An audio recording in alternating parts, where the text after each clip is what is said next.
Well, hello everyone. How is everyone doing tonight?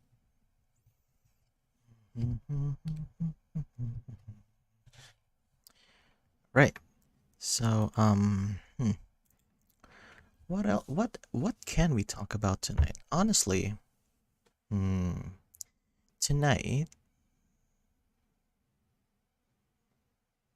let's talk about. I guess one of the things that I am thinking about is like the content of the streams. Like, because my style is more on a full narratives or full narration style of gameplay where I don't really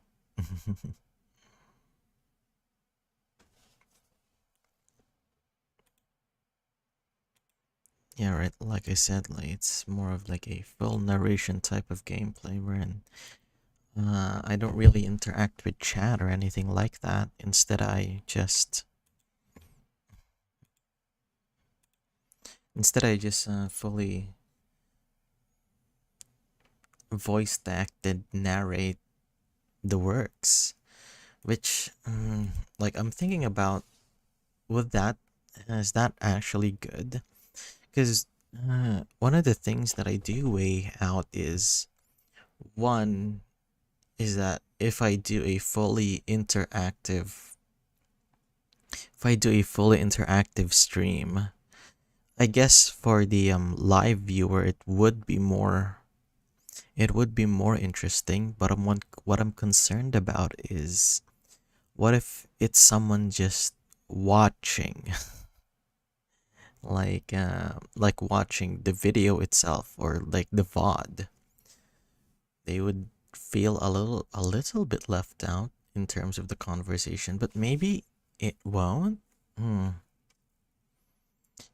Well, cause I mean, thinking about everything, like I'm not really I'm not really how should I say? I don't really have a real following yet. Let's just say that. I don't have a real following yet. Thus, I think that there'll be more people watching the VODs rather than tuning into the stream. And plus, maybe it is still enjoyable for people if I just read this, or if I just uh, went on with my style of just fully narrating, or yeah, fully narrating the works. Maybe that is just the way to do it. I have thought about other types of content that is very interesting because I don't think anyone has done yet. And then I'll do the research and then just find out someone is already doing it. But I would like to interview developers, like visual novel developers, especially maybe the ones that joined, like the game jam, the Spooktober game jam. I think that would be like a good starting point for that type of content. Hmm.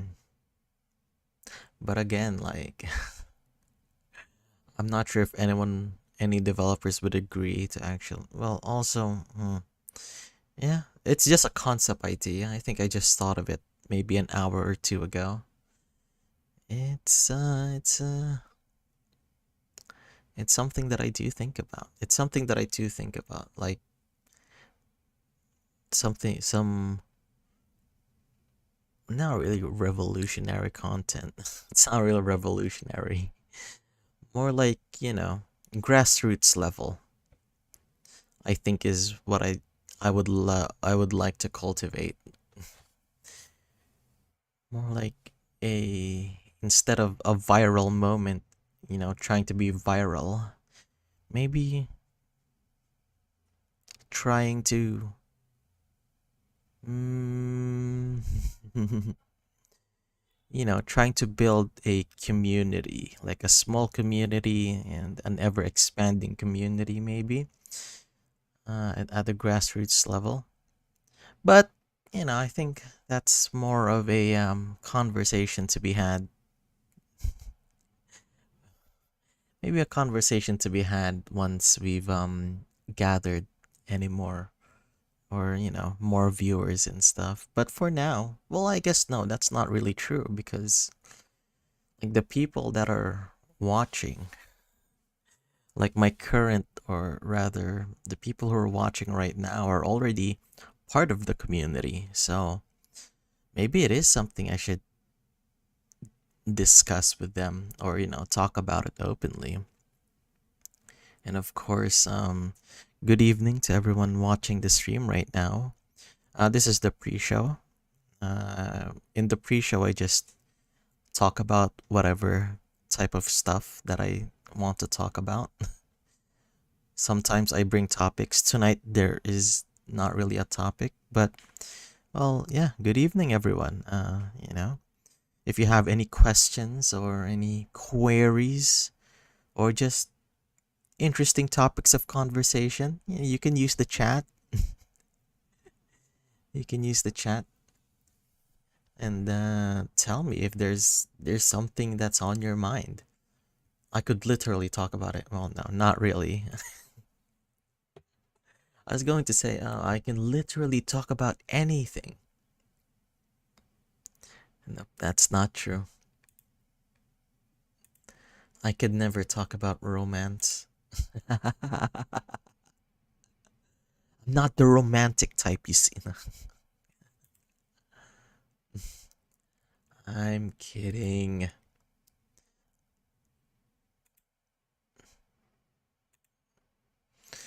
Right. Well, speaking of romance, speaking of romantic types, our theme for tonight is romance.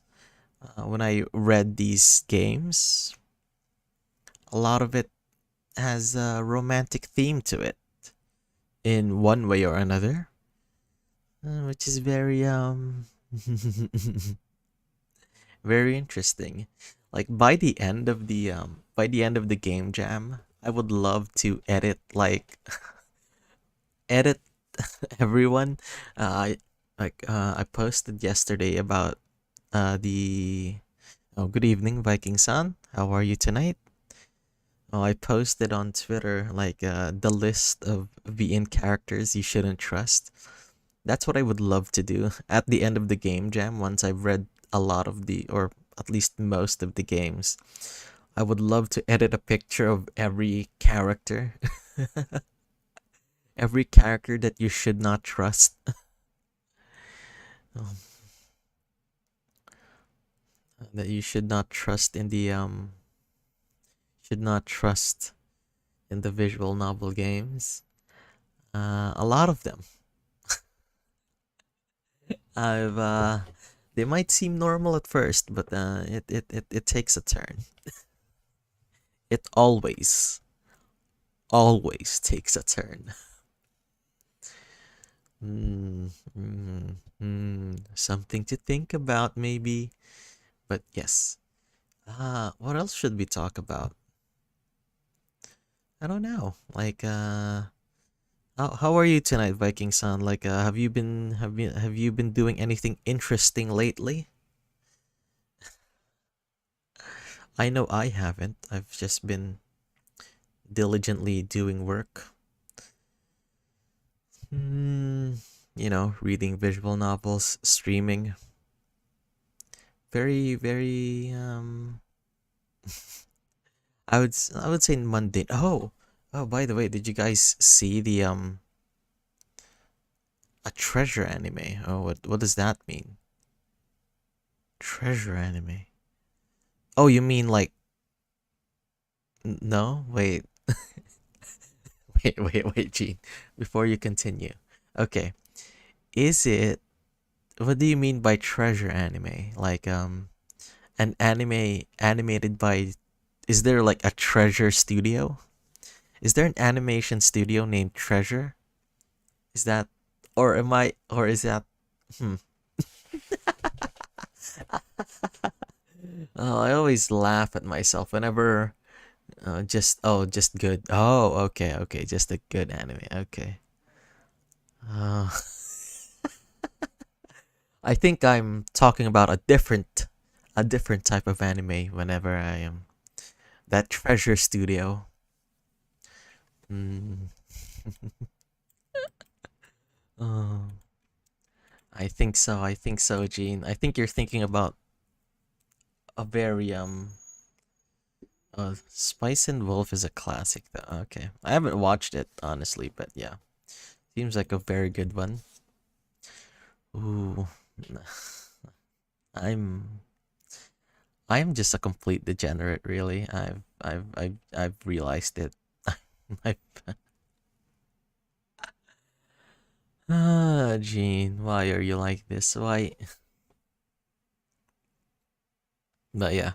Anyway, have you guys been watching any of the new animes recently? The one in yeah, no, the fall season anime, the autumn season anime. Have you guys been watching? I'm pretty I haven't started watching any of it, but Blue Lock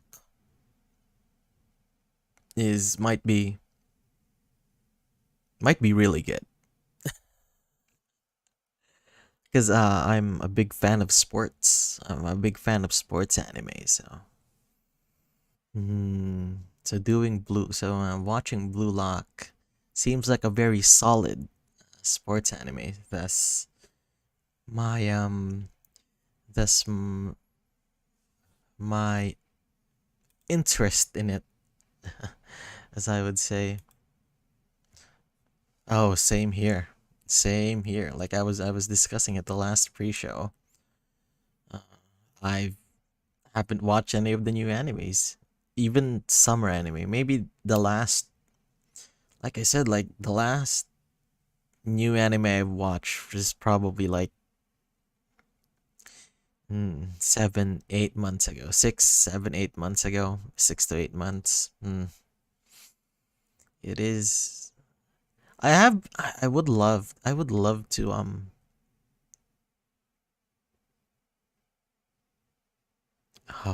I mean, what is wait, what are you talking about? What is that? Is that an anime? The Battle of Lolly. Hmm. Uh, is that safe to search? Oh, is that safe to search? I don't know. Oh, Tanya the evil. Oh, okay, okay. The Battle of Lolly. Come on, bro. No, I've never heard it called that, but I do understand what you're saying. I do. A lot of people like that anime. A lot of very edgy people, I would say. Hmm. It's fine. Not really my cup of tea, but a lot of people have been.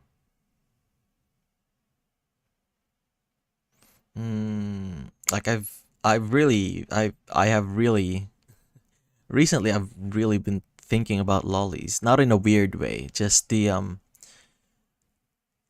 just the lolly character, just the whole aspect of it, or just the whole like theory about it.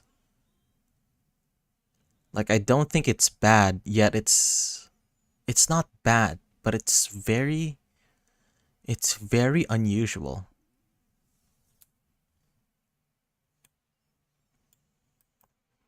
It's very unusual, I would say, right?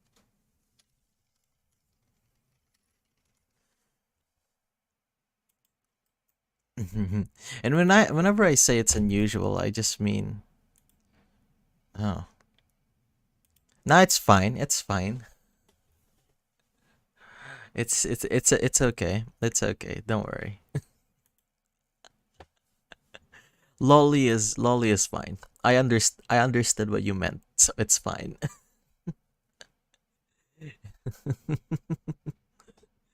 it's an it's an okay term to use, but yeah. Like the reason why so is yes, yeah, it is still story time tonight. If you would like to see which stories we'll be reading later, or which stories I'll be reading for tonight, it's in the description along with the links. All of those games are free. So if you feel like, I want to know more about, or I want to play the game myself, it is there. It is there, guys. I, you know what? Yeah, honestly, I should do. I wouldn't know what to play, honestly, if I do just a gameplay stream of like a maybe some TFT. No, no one likes TFT though. Like I'm the only one who likes. Well, I guess. Well, the thing about TFT is that it's just nice hang. It's just nice to hang out and talk to people while playing. Oh, speaking of TFT, the League of Legends World Championships has just started. I don't know if you guys are, probably not. Like, cause I'm also a big fan of esports in general. May it be League of Legends, Dota, CS:GO. I wouldn't say I wouldn't say I'm an expert, but I've I dip my fingers in most of them. Anyway, I'm a big Cloud9 fan, and it's just it's hmm, it is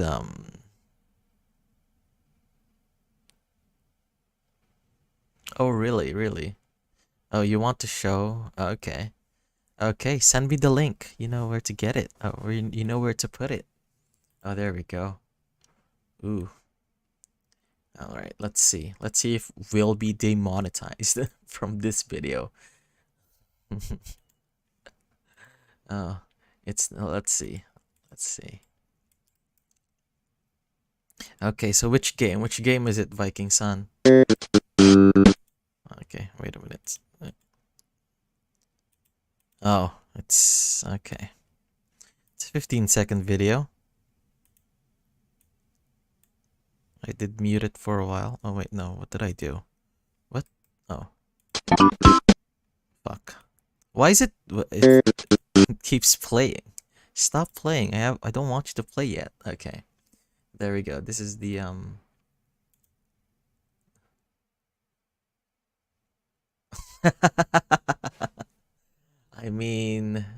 let's see. We'll see. I mean, yeah. To be fair, I haven't played any simulator games yet. That would be very interesting. Anyway, this is the video that Viking Sun has provided for us. Oh wait, no. Here? Nope. Oh, there we go.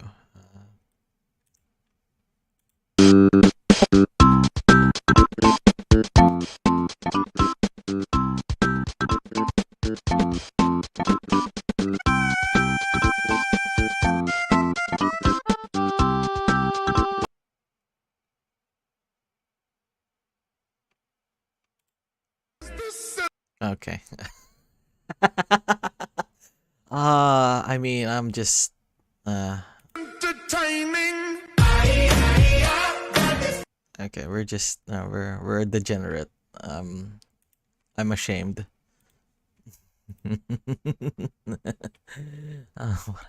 What a quirky video. Sometimes if you do have a video that you want me to react to, I don't know.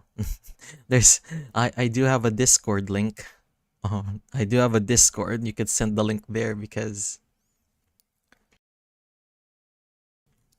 you can't really send links in my chat, I guess. So my Discord's on, and my Discord is in my Twitter account. Or the link there. I should be honestly. I don't. The thing about it is that I do have a Discord channel, but the problem with the Discord channel is that my viewers are also very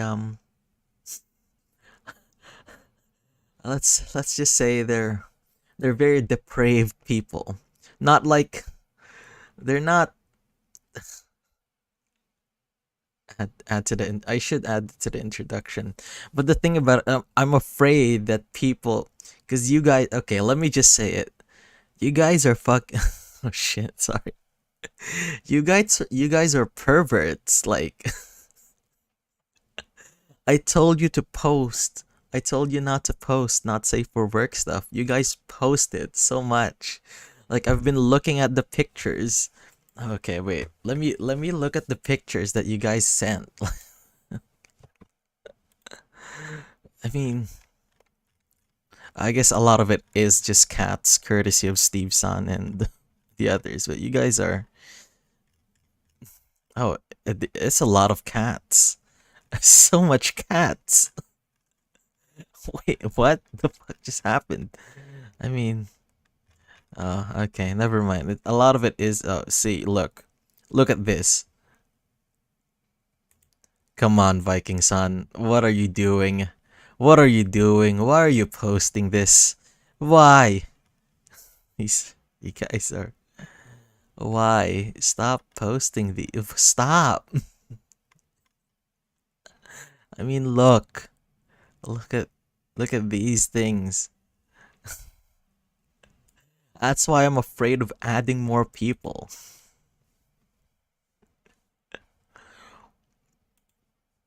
Nah, it's going to be fine, honestly. I mean, look. See, it's all you. It's all you. Look. It's all you. What are you? Oh God. Oh, see. Oh wait, no. This is Nanatsuka-san. Okay. Look at this. This is you as well. What are you doing? What are you doing?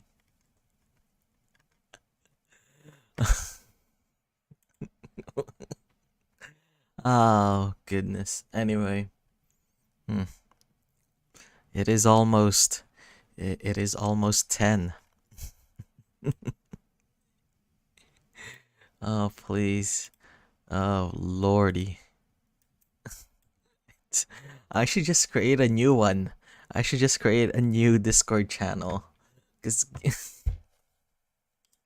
and also the old Discord channel has a lot of people that just isn't interactive anymore, or is is just gone because I disappeared for because I disappeared. So anyway,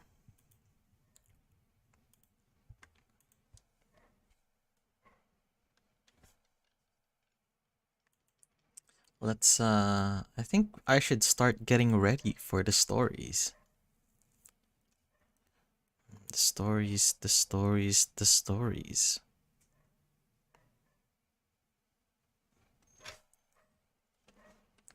Anyway, for tonight's games, we will be playing Forgotten Souls by Chan Chan Games,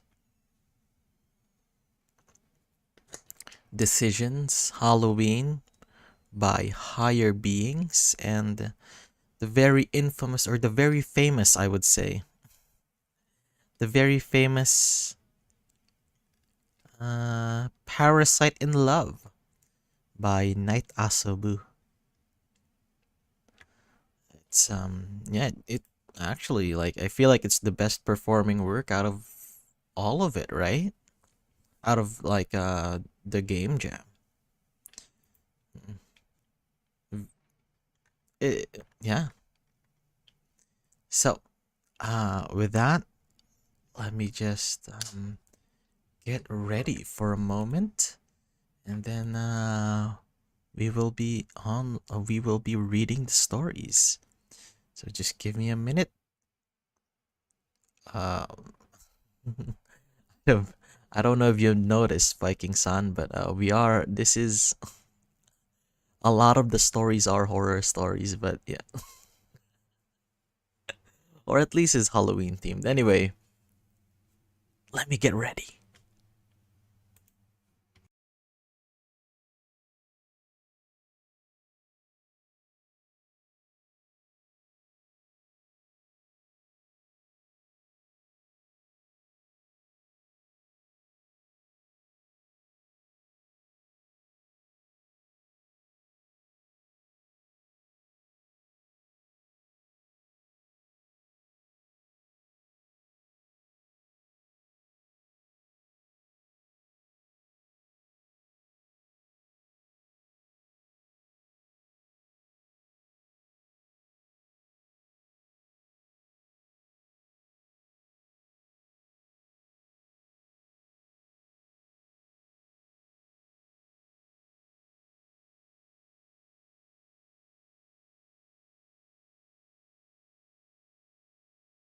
Also, if you guys do like the content, please, subscribe and stuff, like, comment, and subscribe or whatever.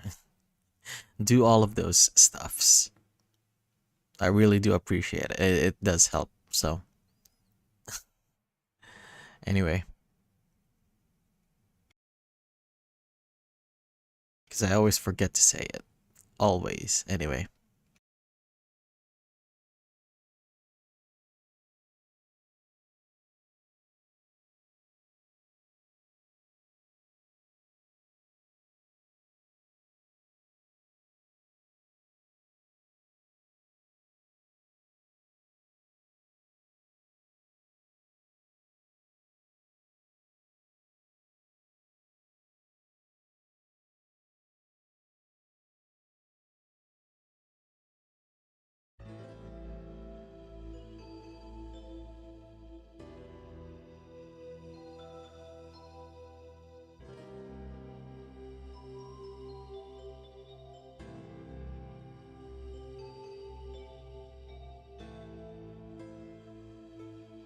My hopes and my dreams seem so far out of reach, drowning in the dream I am caught in. I don't know if there is hope. Where's the light? Come on and show me. Love is my only wish. It isn't real. Love and hate just ended. Memories shackle my feet. They weigh me down.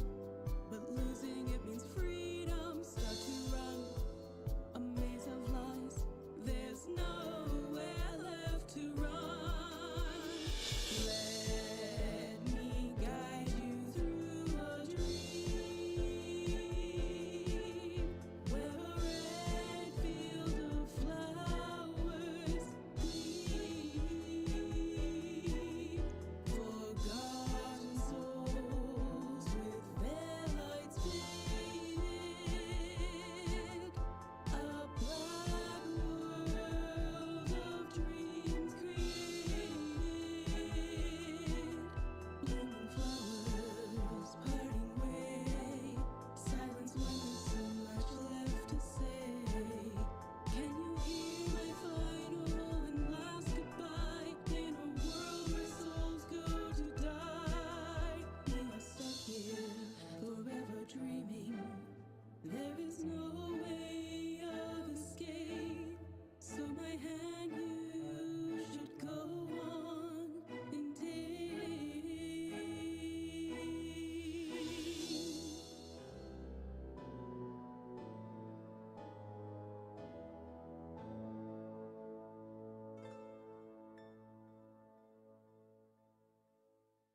Forgotten Souls by Chan Chan Games.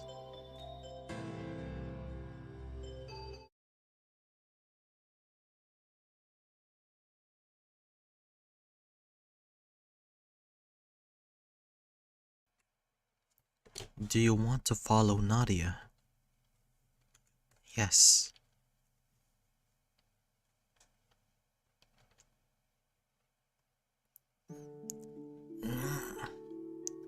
That's weird. Waking up isn't usually this hard. Nadia tries to quickly stand up but accidentally hits her head on the wall. I know. Where am I? Wait, this isn't my room. I've never been here.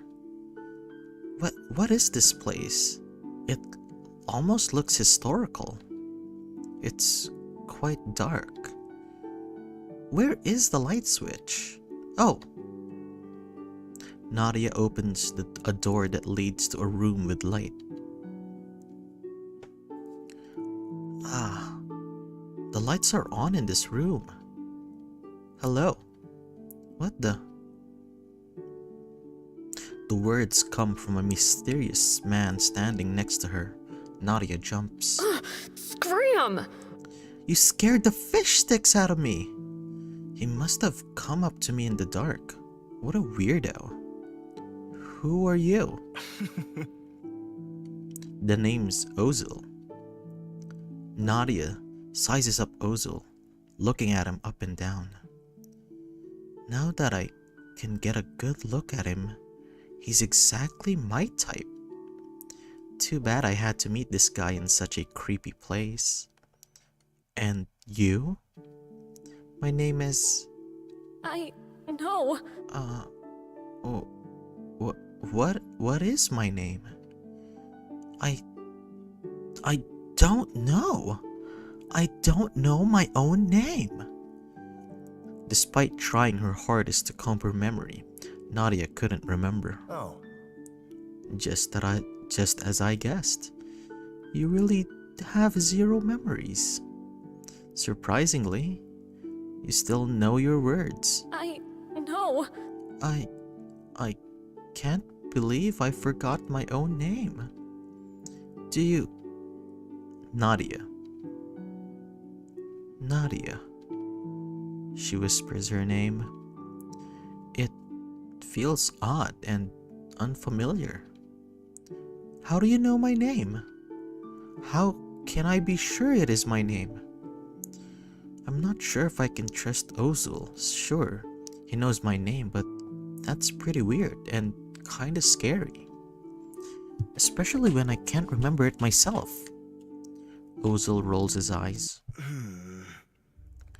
The question you should be asking is, what kind of freak psycho forgets their own name? Nadia glares. What the hell? He's so rude. Anyways, let me do the honors by explaining what this place is. Is it a castle?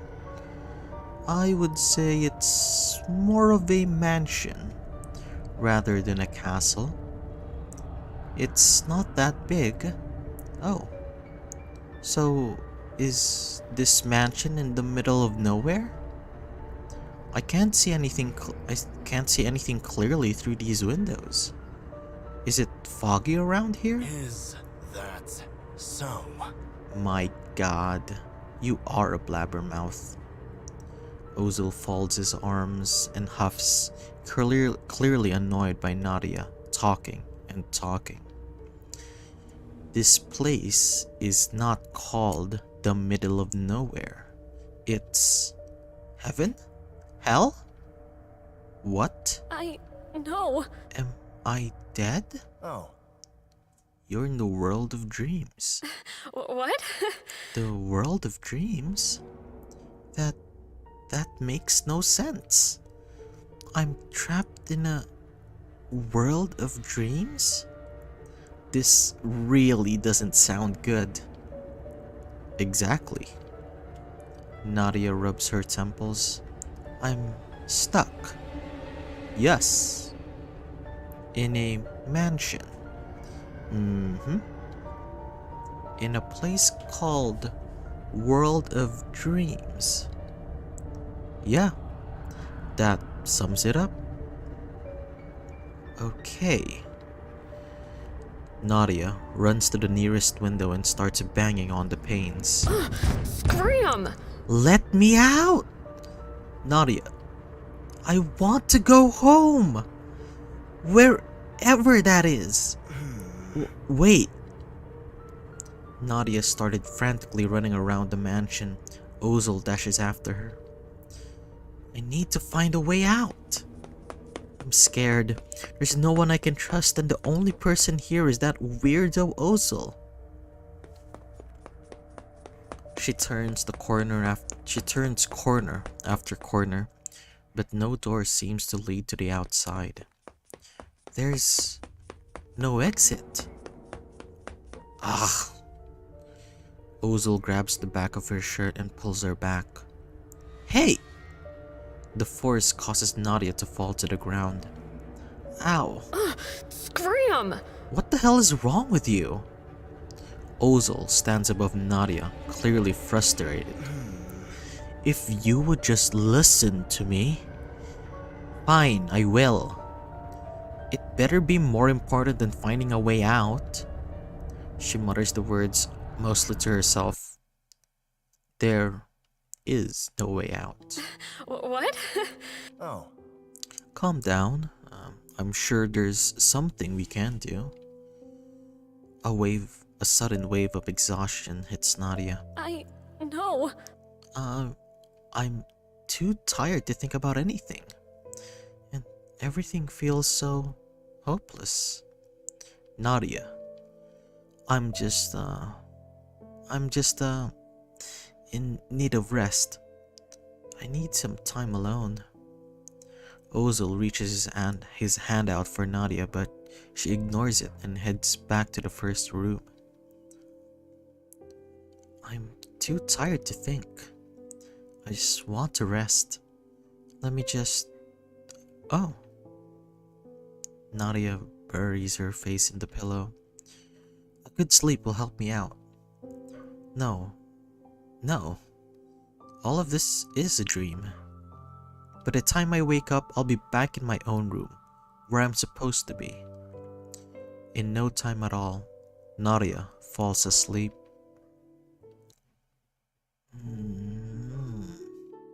Huh? Nadia wakes up to see Ozil's face peering at her from inches above. What? Ozil? Are you staring at me? Me? Before she could get an answer, sleep claims Nadia once more.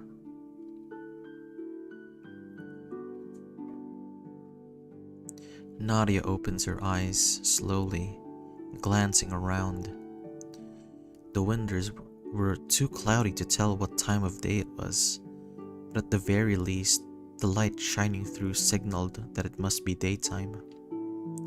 She stirs, sitting up in bed. Did I fall asleep? Oh. Obviously, yes. Nadia looks up to see Ozil sitting across from the bed, staring at her. Oh, well, at least I took a break. What? Wait a second. This isn't home? Ozil leans back, folding his arms. Never mind. Of course not. It's the world of dreams. If you had been paying attention to what I said to you yesterday... He looks away with a sigh. What? No. This was supposed to be a dream. I'm supposed to wake up now. This place isn't real. I can't believe it. I thought when I woke up everything would go back to normal. But this... She puts her head in her hands. Oh. Now, are you ready to listen? Yeah, but before that, she lifts her head up, staring directly at Ozil. I have one question. And what's that? Scram! Why were you staring at me last night? It was creepy. I apologize. He rubs the back of his neck sheepishly. Since when did he become a gentleman? It's a bit weird considering how he was earlier. Although, I guess it's a change for the better. Oh. Souls are unstable on the first day of being here. So, I was watching to see if your soul would vanish. Ozil folds his arms. Most souls do. His eyes don't leave Nadia, as if he was still expecting her to fade away at any moment. What? Oh, hold up. I'm a soul? Oh. Yes, that is literally what I just said to you. That's strange. I slept last night and I can touch the walls and doors. I'm a soul? How? So, you're telling me, in the world of dreams, we are souls? Yes. Why can I touch stuff? Well, Nadia leans forward. I don't know. We just can. Ozil shoots Nadia an innocent smile. Nadia groans. This still feels weird, but whatever. It looks like he's trapped here. Same as me. Nadia steps out of bed. I know you said there's no way out of here, but maybe I can find an escape anyway. She starts heading out of the room.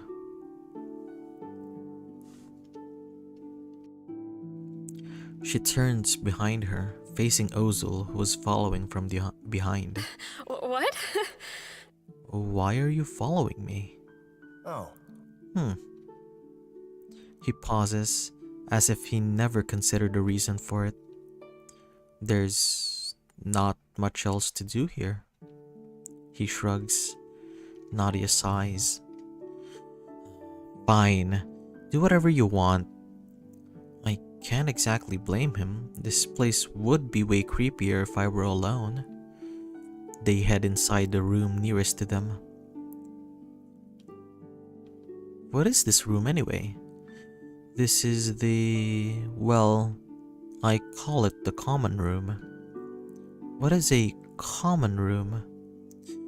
Ozil frowns, thinking about that one for a moment. Oh. I suppose it's a room where you can hang out with your friends or spend leisure time. Friends? Do a lot of people gather here? Ozil pauses. Not really. Then it's kind of pointless, isn't it? Ozil breaks into a smile. You're a pessimist, aren't you? Nadia turns away. Just gonna ignore that one? Is there a way out of this place? You said there was no way out. Oh. Nope. No way. Scram! Nadia points at a figure behind Ozil, a boy wearing a demon mask who seemed to have suddenly appeared out of thin air. Hey, hey, hey! There is a way. Nadia stares, still pointing at the figure. What? Ghost! Ozil turns around, his expression immediately darkening when he catches sight of Hanako. Is that so? Oh, it's him. Hi. Who is he? The boy ignores Ozil, focusing only on Nadia. There is a way to leave this dream. What? How and who are you? Ozil grimaces. This is Hanako, a servant of the Master of Dreams. You don't need to pay attention to him, he's just here to mess with us. What? Wait, Master of Dreams? Who is that? Ozil smirks. Oh, The witch that spins this world of dreams. What? So she's like the boss of this place?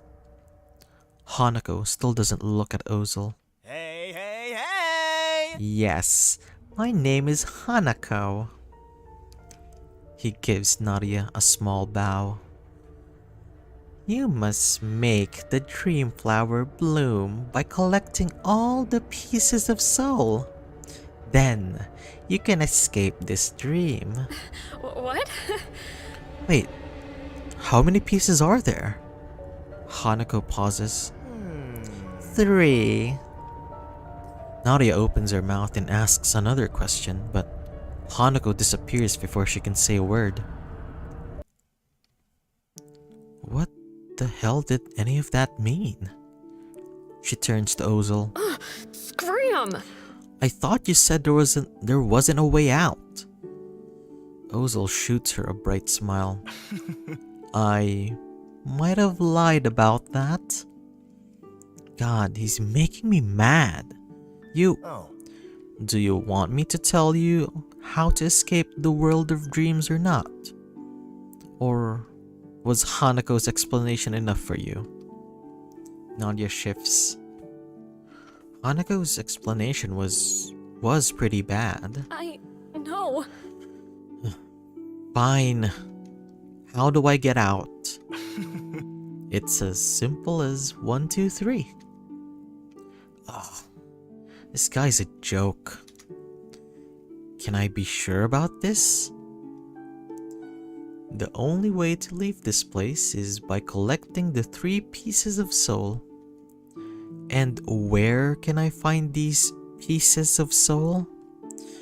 The pieces of soul are attached throughout the mansion. Nadia stares. All over this huge place? Scram! You said it was easy as 1, 2, 3. Ozil winks. Does that count as another lie? I guess that was helpful. Hopefully he'll start telling me the truth after all of this. Nadia starts to head out of the room. I better go start finding the pieces of soul. oh. Alright, I'll come with you. He follows behind Nadia. Scram! Alone! Nadia pauses, sending Ozil a glare. Never mind. Huh? You've been lying to me this entire time, and I don't know if I can trust you enough for you to follow me. I hope he isn't hurt by this, but he lied to me 2 times, so I still can't trust him yet. You stay there. I'll come back with the pieces of soul. But you don't even... Nadia runs out of the room before Ozil can finish his sentence. What the pieces of soul look like? Oh,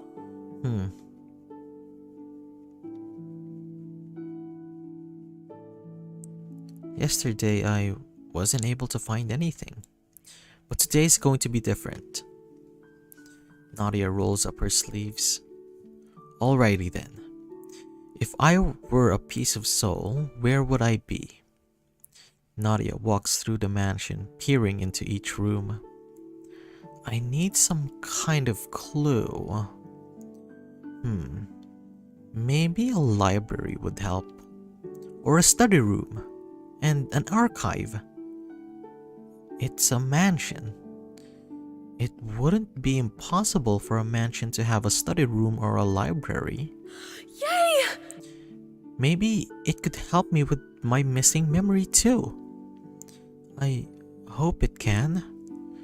If I can find one. A shadow appears, a figure walking through the hall, just ahead of her. Nadia dives into the nearest room. Who is that? It doesn't look like Ozil. Huh?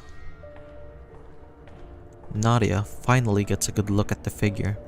It's a woman in a flashy red dress, whose steps carry a regal poise. She moves smoothly, as if floating through the hall. Whoa, she's so beautiful. The mysterious figure walks by the room Nadia was hiding in and keeps walking further until she turns into a different room. Is it a good idea to follow her? Probably not. But I haven't seen other people around. What if she can help? Nadia sneaks out of the room and quietly follows the figure behind the figure.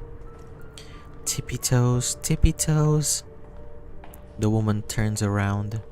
Whoops! Nadia darts behind the cover, waiting a moment before stealing a peek. The woman is standing in front of a door, one that looks as normal as any other door in the mansion. She reaches her hand out, grabbing the knob and opening it before heading inside. Thankfully, she didn't see me. Oh, she left the door open. Nadia hesitates a moment before sneaking in the room. Hi. Hello? Nobody responds. In fact, nobody is in the room at all. Nadia, you idiot. Why would you do that? Wait, where did she go? Nadia looks from wall to wall, but the woman was gone, as if she had disappeared into thin air. Well, that's strange. Was she one of the souls that Ozil was talking about? Maybe she vanished. Nadia shivers, unnerved. I need to get out of this world of dreams. She turns to the room, a renewed sense of urgency. What? Huh? This room is odd. The room had technology and a couch similar to the type that Nadia had in her own home.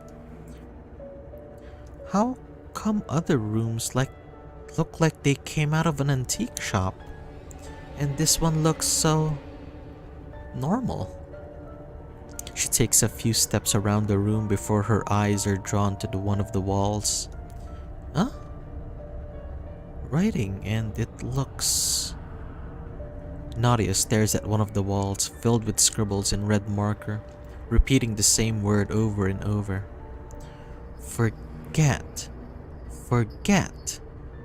Forget. What's this about? Extremely creepy. Nadia turns to inspect the rest of the room. There's a desk with a few books piled on it. Is this a study room? These books could be for studying. She shuffles through the books. Oh, well. Yay! Look what I found. One of the books was filled with someone's writing. There were also dates labeled on top of each page. A diary. It feels wrong to read someone else's diary, but what if there's a clue about the piece of soul? Or something about my memories? What if it's my diary? Sorry, whoever owns this diary. Nadia cracks open the diary to read it. Her eyes focus on the first word, but before she can get further, she's interrupted. Dinner time! Nadia looks up with a start. No. Huh? Aren't you hungry? I haven't eaten anything since yesterday. Oh, I guess so. I think I'm in the middle of something a bit more important though. Wow. Really, Tummy? Now? I made a delicious meal. I... But No. Oh. You can continue finding the pieces of soul later, okay? Nadia hesitates before slowly closing the diary. I guess I'll read it later. I am pretty hungry. Yeah, okay. It's nice of him to make us a meal. Maybe he's actually a sweet guy. Wait, What? Ozil, what are those sounds? She turns her head towards the source of the sound. It's almost familiar, but at the same time I've never heard it before. Ozil glances back, then shrugs. Oh. Probably just the wind. I think we should check it out. Nadia starts to walk towards the sound, but Ozil grabs Nadia's arm, forcefully holding her in place. Nadia's wrist stings. What? Ow. She reaches over with her free hand and whacks Ozil. Ouch. I'm so sorry. He lets go of her wrist and looks down at the ground with a kicked puppy look. I was worried about you. If you run off after the creepy sounds like that, you might never come back. He looks like he's about to cry. I've seen it happen before. Nadia stares at him, feeling shivers go down her spine. What the hell is going on in this place? No. It's okay. Maybe you're right. Maybe it's just the wind. Even if it wasn't, I don't want to vanish. Ozil looks visibly relieved. Oh. Of course I'm right. Besides, it's only the two of us here.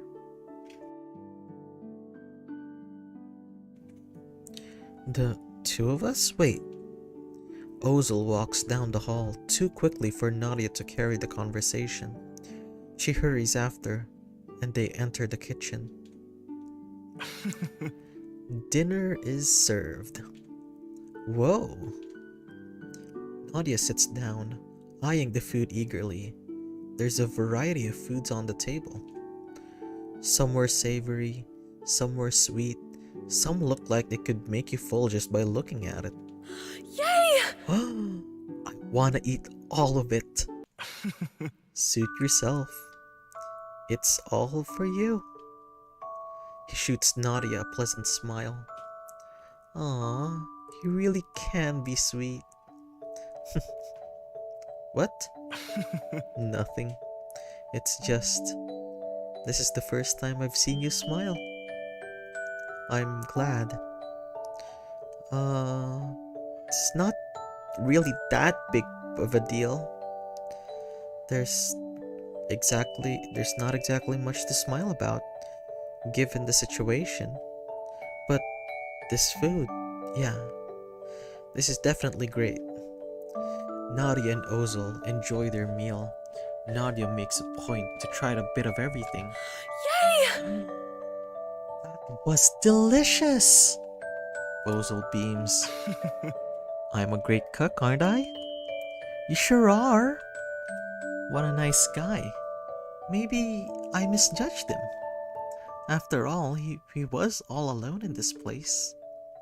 Ozil stands up, gathering the dishes and starting to wash them. Hey, Oz. Can I call you Oz? Do nicknames mean we're allies now? More like friends.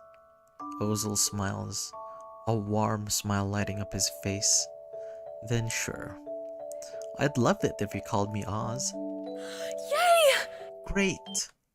I gotta ask him about the girl I saw. You see, when you said there were only the two of us, I don't think you're right.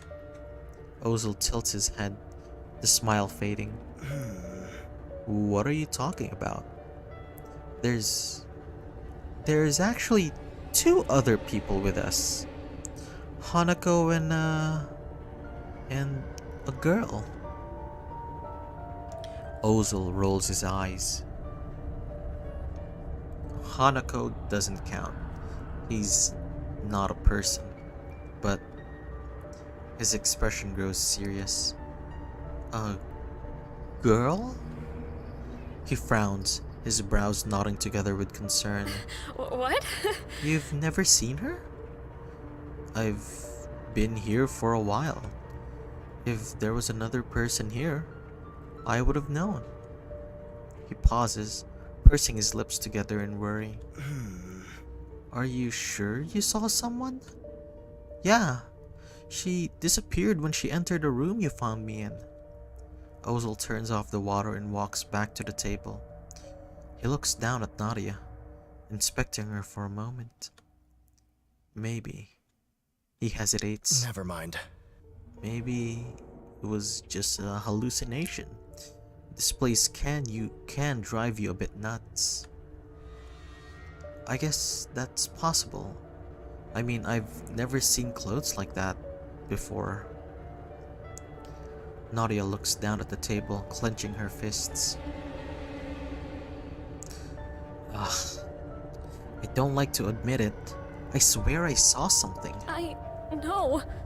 You could be right. I had been walking for hours looking for pieces of soul. Maybe a good rest could help clear my mind. Ozil sits down in the chair across from Nadia, a serious look on his face. Also, yeah, Oz? Don't go to the end of the hallway. Why? I'm not sure if it was just wind, or if there was an entity that is with us. But I feel like it's not safe to go there at the moment. Please, can you avoid it? He asks her with pleading eyes. If you say so. I already searched there anyway.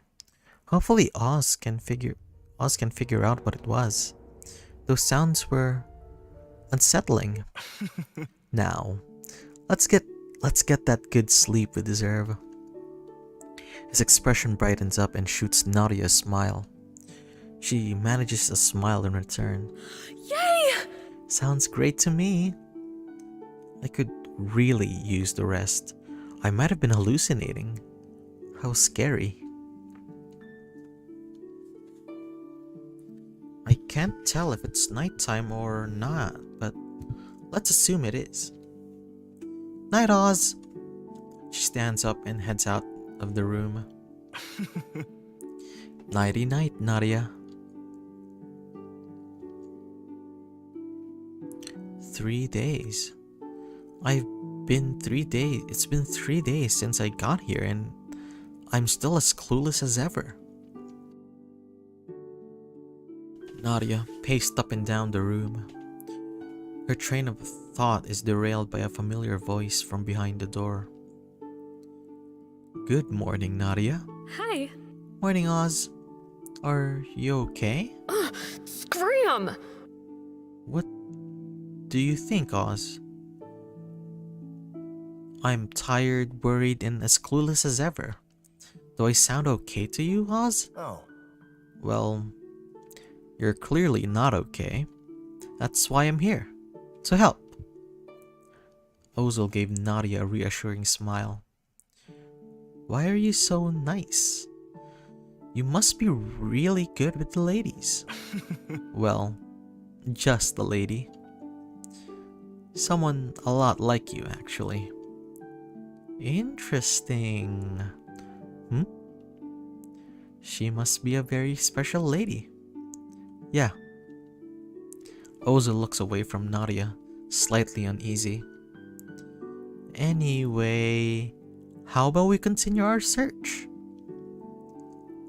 How about we try the garden? Why would there be any clues there? Why not? It's better safe than sorry. Fair point. Ozil and Nadia leave for the garden. They continue making small talk along the way. The morning became the afternoon, and the afternoon eventually became the evening. Time flew as Nadia and Ozil searched every nook and cranny of the large garden. Why can't this be easy? Well, it would be easier if I didn't feel this tired. Ah, why do I feel like I'm stuck in cement? Nadia tries to walk forward, but her legs felt like jelly. Why do my knees feel this weak? Am I that tired? Nadia looks over to Ozil. Should I ask Oz for help? Can't get any worse.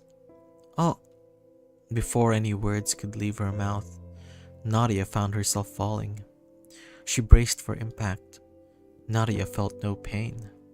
In fact, she didn't hit the ground at all. When she opened her eyes, she was concerned. She saw a concerned Ozil looking back at her. Oh, Nadia? Why didn't you tell me that you weren't feeling alright? No. I have my reasons. Well, regardless of your reasons, it seems that you aren't doing that great. Let's get you fixed up. Nadia nodded. Before she could say anything, Ozil was carrying her in his arms. Nadia was very embarrassed by this situation, but her headache had been better of her. I can't think straight. My head. Is this what a migraine feels like? Why does everything feel so blurry? Have I been in this scenario before? The more Nadia tried to get a handle of the scenario, the more her head started to hurt. It just keeps getting worse. Nadia, try not to overthink things. I can feel you getting warmer and warmer. If your head hurts, maybe that's a clue. Right. Ozil carried Nadia into what was a kitchen and sat her down at the table. Why does this feel so familiar? Maybe I've met him back in the real world. Nadia rested her head on the table, observing Ozil work in the kitchen. It wasn't long before Nadia fell asleep. Hey there, sleepyhead. Let's sit back in the chair. I'll feed you. What? Oz, I can feed myself. I'm not a child. I know, but I like taking care of you. Well, I don't. Oh, okay. Ozil slid Nadia a bowl of porridge he made. Without saying anything, he got up and brought over an apple. Using a small kitchen knife, he started peeling it. Apples. I've heard that they're great with headaches. Yay! Wait, really? I think so. At least, that's what I've been told. Ah, so this was from your lady friend, I'd assume. You could put it that way. Nadia and Ozil continued to make small talk as they went about their tasks. Once Nadia was done with her porridge, she looked over to Oz. Please, sir, may I have some more? Well, that's an odd reference to bring up. It works for this scenario. That applies to gruel, not rice porridge. It's the same thing. No, it isn't.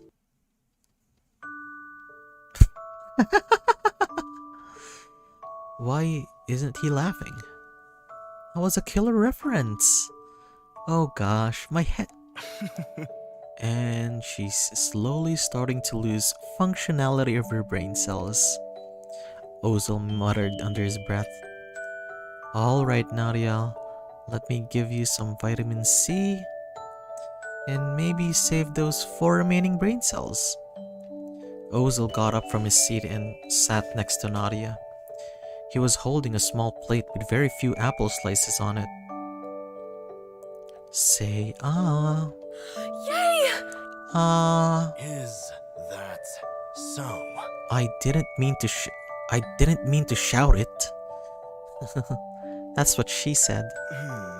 What does that even... You don't have a sense of humor, mister?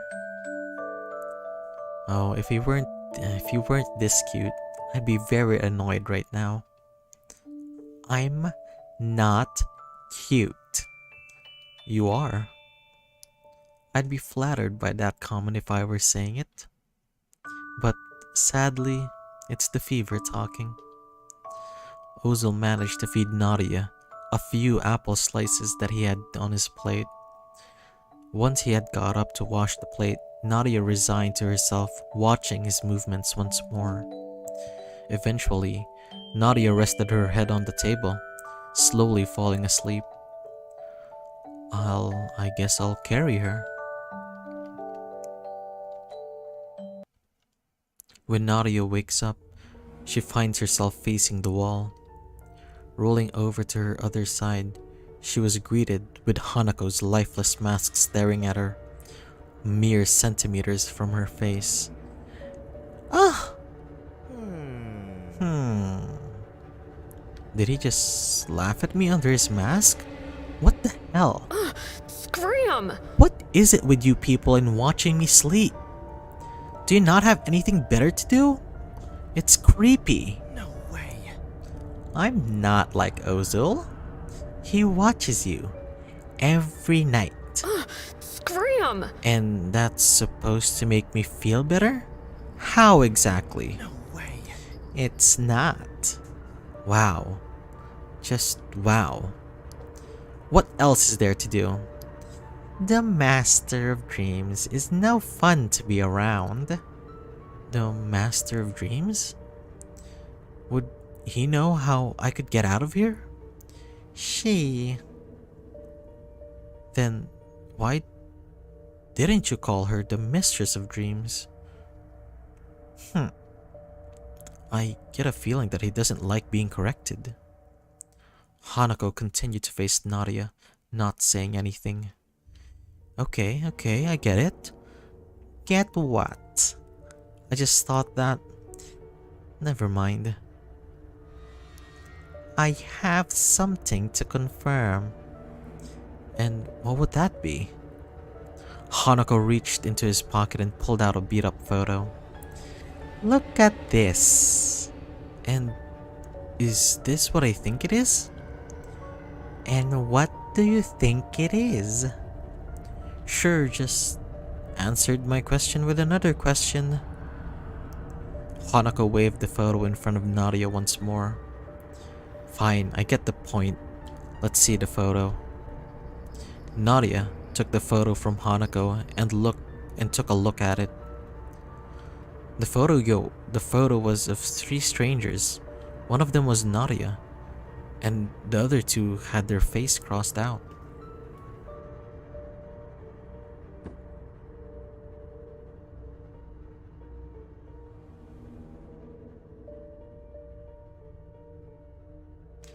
Nadia fell off the bed, hitting the ground with a thump. Her head felt as if she was being split open by an axe. Scram! What did you do to me? Just then, Ozil came running into the room, holding a kitchen knife. Nadia, what happened? Ozil saw Hanako and immediately charged towards him. Is that Get away from so? here, you slimy son of a... With a simple wave of Hanako's hand, Ozil found himself being flung out of the room. The door was locked, leaving Ozil outside. That Ozil... I'll explain. Hanako was held a small wisp in the palm of her hand. This is a piece of your soul. There are 3 pieces. You found none. This piece is the first one. I'm handing it over.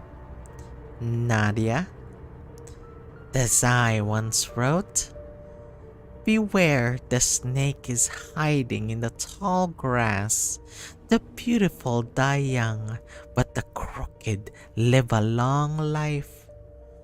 I'm the snake, Ozil is crooked. You are beautiful. The snake bites anyone who comes near. Ozil made you come near. Should I bite or let you go? Oz? He wants me to bite you so he can take care of you. I don't like being used. What?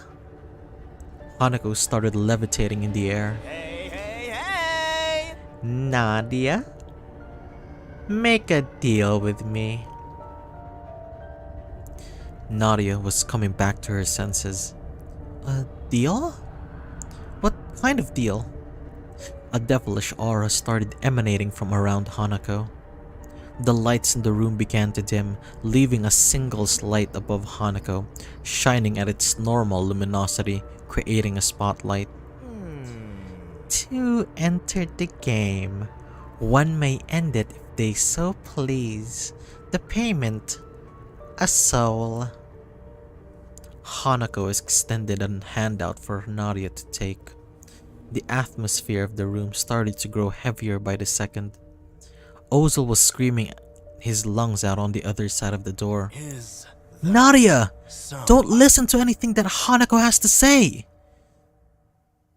Ozil's screams from outside the room grew muffled as Nadia's focus was shifted solely to Hanako. Hanako looked back at Nadia. Hey, hey, hey! Your freedom or Ozil? What will it be?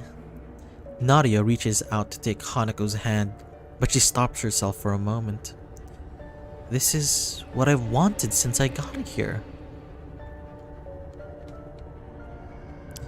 Hesitate. Nadia hesitated for a moment, considering what would happen to Ozil if she left him in the world of dreams. At that moment, the door slammed open as a very angry Ozil rushed in, holding a kitchen knife. As it had happened just a few moments prior, with a wave of Hanako's hand, Ozil was flung to a side of the room as if he were Hanako's plaything. Ozil found himself on a collision course with an Almira, his weight causing the doors to break upon impact. The knife that Ozil was holding had managed to create a deep cut into his right arm. His injury and the broken wood around him just created a horrific scene. Ozil lay there, on the ground in a daze. Without thinking about it, Nadia found herself rushing towards him. Oz, you're bleeding! I'm pretty sure that you could add a broken rib or two to that diagnosis. Now's not the time for humor. Hanako, seeming disappointed from having his proposition rejected, landed back on his feet. Interesting. I thought you wanted to leave. I won't leave Ozil in this godforsaken place. Scram! I won't leave Oz, in this godforsaken place. Not after all he's done for me. Ozil couldn't help but smile after hearing Nadia's proclamation. Wait! I see. The room started to fix itself. Then, best of luck, Nadia. Hanako started walking towards the door when he turned around one final time.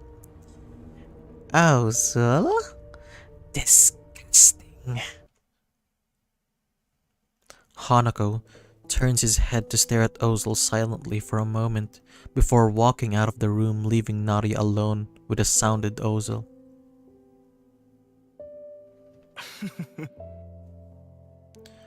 There should be a first aid kit under your bed. Right. Nadia quickly found the first aid kit and began to patch Ozil's wound up. What about what Hanako said earlier? What did he mean by disgusting? I've been here for years. Every single time that a soul gets trapped here, I help them escape. But why would Hanako hate that? His whole purpose of His whole purpose of being is to torment souls that end up failing to escape. That's why he finds my actions disgusting. And you've been here for years? All alone? Saving countless souls? That about sums it up. No. So all of this time, you've been here, suffering alone. Why do you have to put yourself through this? Why get hurt over me? It doesn't make any sense. Why? I'm not that special. I'm just another soul trapped here. Ozil, with whatever strength he had, leaned over and hugged Nadia. Never mind. Shh, it's okay.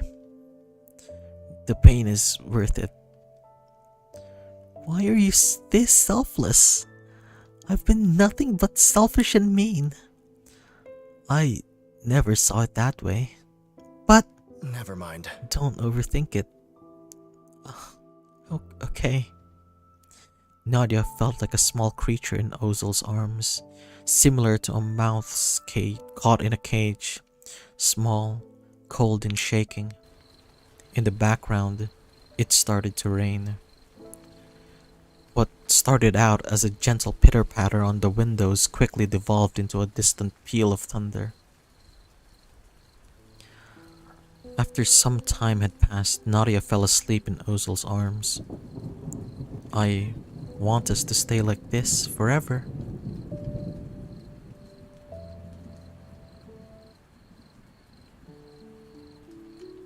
Nadia paces her room. It's raining. I still haven't found any more pieces of soul and no leads either. Hanako's offer. Was rejecting him the right thing to do? No, of course it was. I couldn't betray Oz like that. He's the only one who's helped me or comforted me or cared for me. He's the only person I know. It's lonely here. Is it less lonely outside? Do I have friends out there? Nadia racks her mind for answers, but no matter how she prodded, no answer came. Maybe I'm just as lonely in the real world. No, I have to stop thinking of things like this. Ozil waltzes in, that familiar sunny smile on his face. Seeing him, Nadia feels the weight lift from her shoulders. I might be trapped here, but at least I'm not alone. Good morning, Nadia. Nadia returns the smile. Hi. Good morning. Any ideas for where to start looking today? Ozil gives a bright, warm smile. Nadia can't help but relax. Just having him around is a comfort. Oh. Actually, I had a place in mind.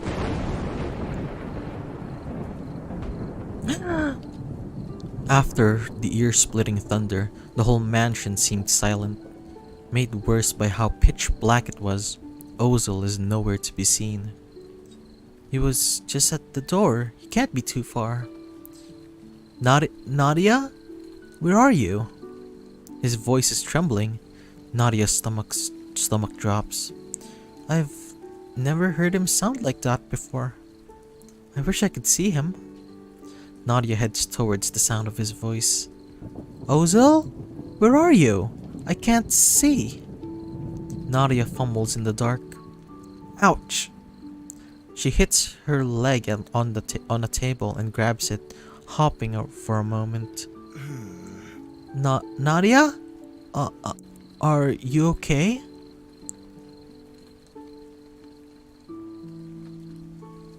His voice is still trembling but filled with concern. It was enough to locate him. Nadia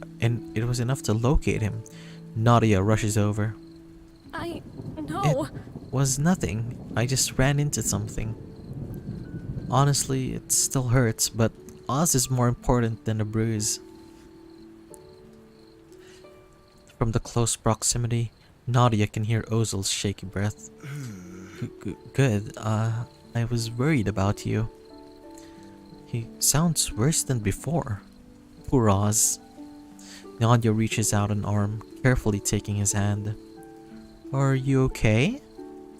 The moment their hands touch, Ozil's hand tightens around hers. He takes a step closer to Nadia. His breath tickles the top of her head before he slowly leans his head against hers. Promise you won't laugh, okay? I promise. I'm scared of the dark. His voice nearly cracks. Oh, Oz. Nadia wraps Ozil in a hug, and he hugs back. Despite being bigger than her, he suddenly felt so small.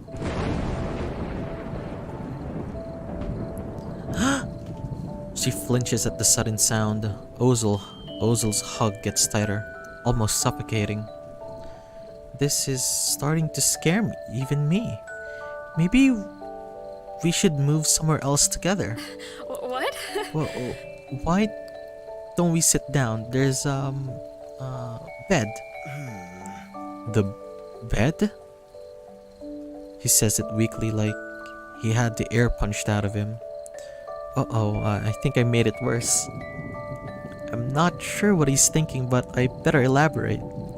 To lay down, it looks like the lights aren't coming back anytime soon. We might as well get comfortable. Ozil gives a forced laugh.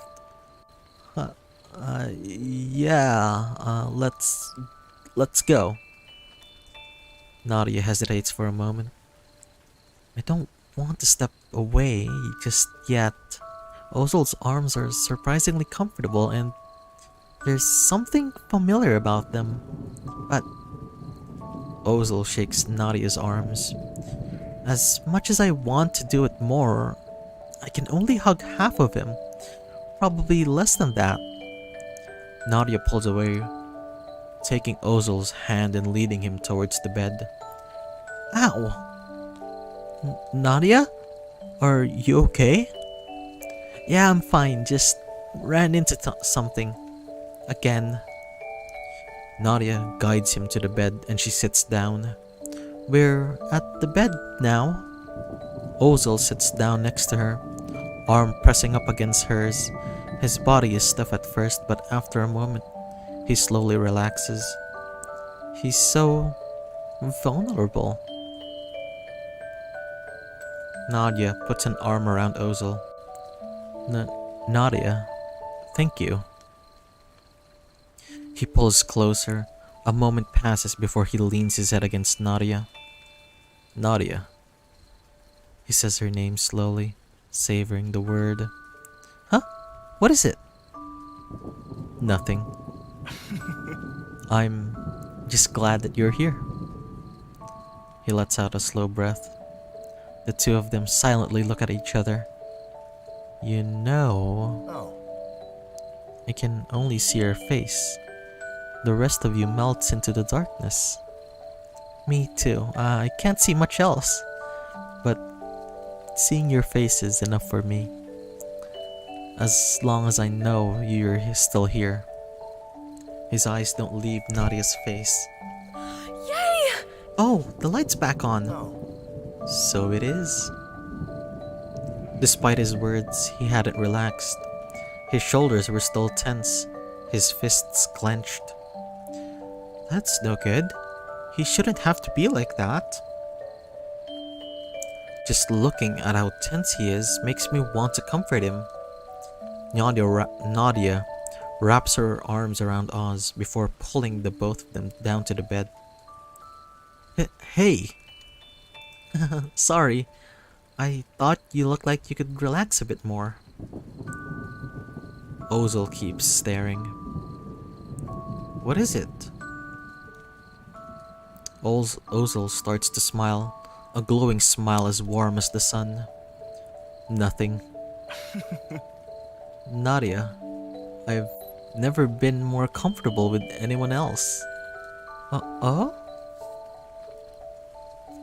I didn't expect him to say that. He's so sweet. Ozil pulls closer. Nadia could feel his breath on her face. Suddenly, very aware of how close they were. What? This is a bit too much. She gives a playful shove. He rolls over dramatically at the shove, now facing the other way. His shirt gets rolled up just a bit in the back, revealing the part of the design inked on his skin. What is that? Oh. On your back. A tattoo. A mysterious smile settles on Ozil's face at the mention of the tattoo. He sits up and pulls his shirt up all the way, exposing the tattoo. It was an intricate design, spreading up from his lower back like shadowy veins. Do you like it? Do I? Something about it gives me the creeps. It's not really my style. His smile grows wider, but something about it seems sinister. Oh. Oh, you don't like it? What? I didn't say that. Oh, he's so good at making me flustered. The smile drops from his face. He looks away. Actually, this tattoo. He pauses for a moment before looking directly into Nadia's eyes. A strange smile playing at his lips. Never mind. It's the result of being abandoned. The words fade into silence, neither of them saying a word. Ozil watches Nadia's expression as if is expecting something. What does he mean by that? No. Day 7. All I did yesterday was hang around Oz. It was nice, but I didn't get anything done or learn anything new. But today, I will. I have to. Nadia heads out on a renewed sense of determination. Nadia stumbles back as the boy suddenly appears in front of her. Hanako, again? Hanako tilts his head. I can leave if you want. No, don't leave. He's the servant of the Master of Dreams. He must know something. Actually, I have a question for you. Hanako straightens his head. Which would be... Nadia shifts. Maybe this is something I don't want to know the answer to, but I need to know. Do I have friends or family in the real world? Hanako scoffs. Why would I know about your little life? Ugh. Of course I wouldn't be so lucky. Shut it! Find out for yourself. Hanako holds up a mirror, one as big as his face. Find out myself? Images started swirling in the mirror. Where is this? A hospital? I think I can hear someone. I'm assigned to this girl again? I guess I feel bad for her. After all, no one's come to visit this whole time she's been in this coma. Wait, that girl. That's me. Nadia. Nadia! He sounds so desperate. Is something wrong? Nadia opens her eyes to see Ozil above her, tears forming in his eyes. I must have collapsed, but I don't remember collapsing. Was it that mirror? Is that so? Hanako, leave her alone. His voice was leaking venom. His words are a clear threat. Nadia scrambles to her feet. It's fine, really. I asked him. Tears started welling up in her eyes. Fuck, it's starting to sink in. Never mind.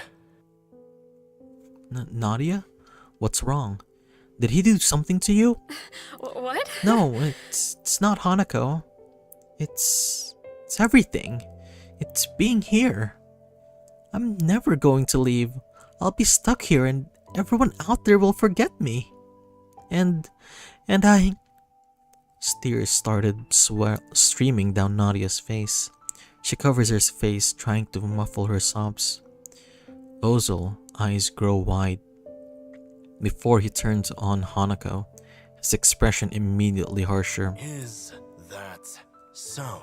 This is all your fault. He snarls, fist clenched. Hanako tilts his head. Hey, hey, hey! Is it? Hanako tilts his head the other way. Shut it! Arrogant boy. Hanako folds his arms, and in an instant he disappears. Wait, you didn't have to make him leave. She wipes her eyes with her sleeves, giving a few sniffs. He was telling me about the outside world. Ozil glares at the spot where Hanako had been standing. Is that so? He's the master of dreams. He's a servant of the master of dreams. Nothing he says is true. Nadia looks at the ground. But that's what will happen if I can't get out of here. I can't. Nadia starts to sob again.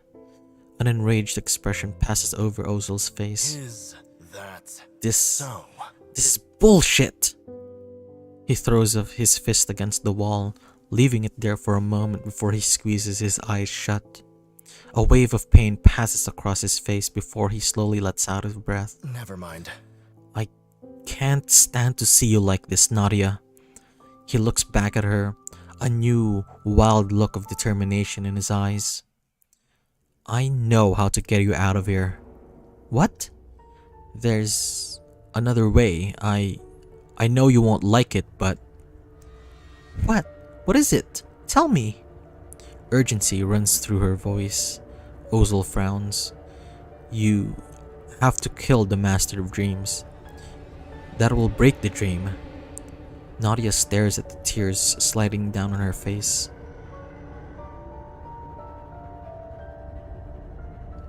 Kill? Ozil looks away, rubbing the back of her neck. Never mind. I know, it's not an easy thing to do. He lets out a breath, looking away for a moment before he looks back at Nadia. His eyes meet hers with a sincere gaze. I can do it for you. His voice is low, barely above a whisper. No. No. Nadia speaks clearly, without an ounce of hesitation. I can't let someone else do my dirty work. Especially you. It was nice of him to offer, but someone as sweet and kind as that shouldn't have to kill. Never mind. Sorry, I was overstepping. He looks down at the ground like a dejected puppy. No, please don't apologize. For Oz. Nadia reaches out a clasp of his hand. I really appreciate it. Ozil looks up, a soft smile spreading on his face. Nadia, you know I'd do anything for you.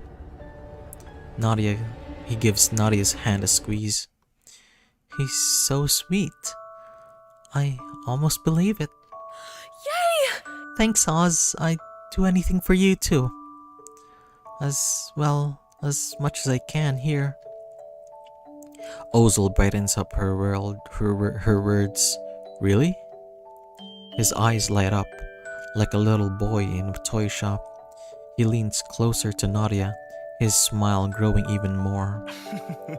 Then, let me take you somewhere. Where is it? Ozil shoots her a wink.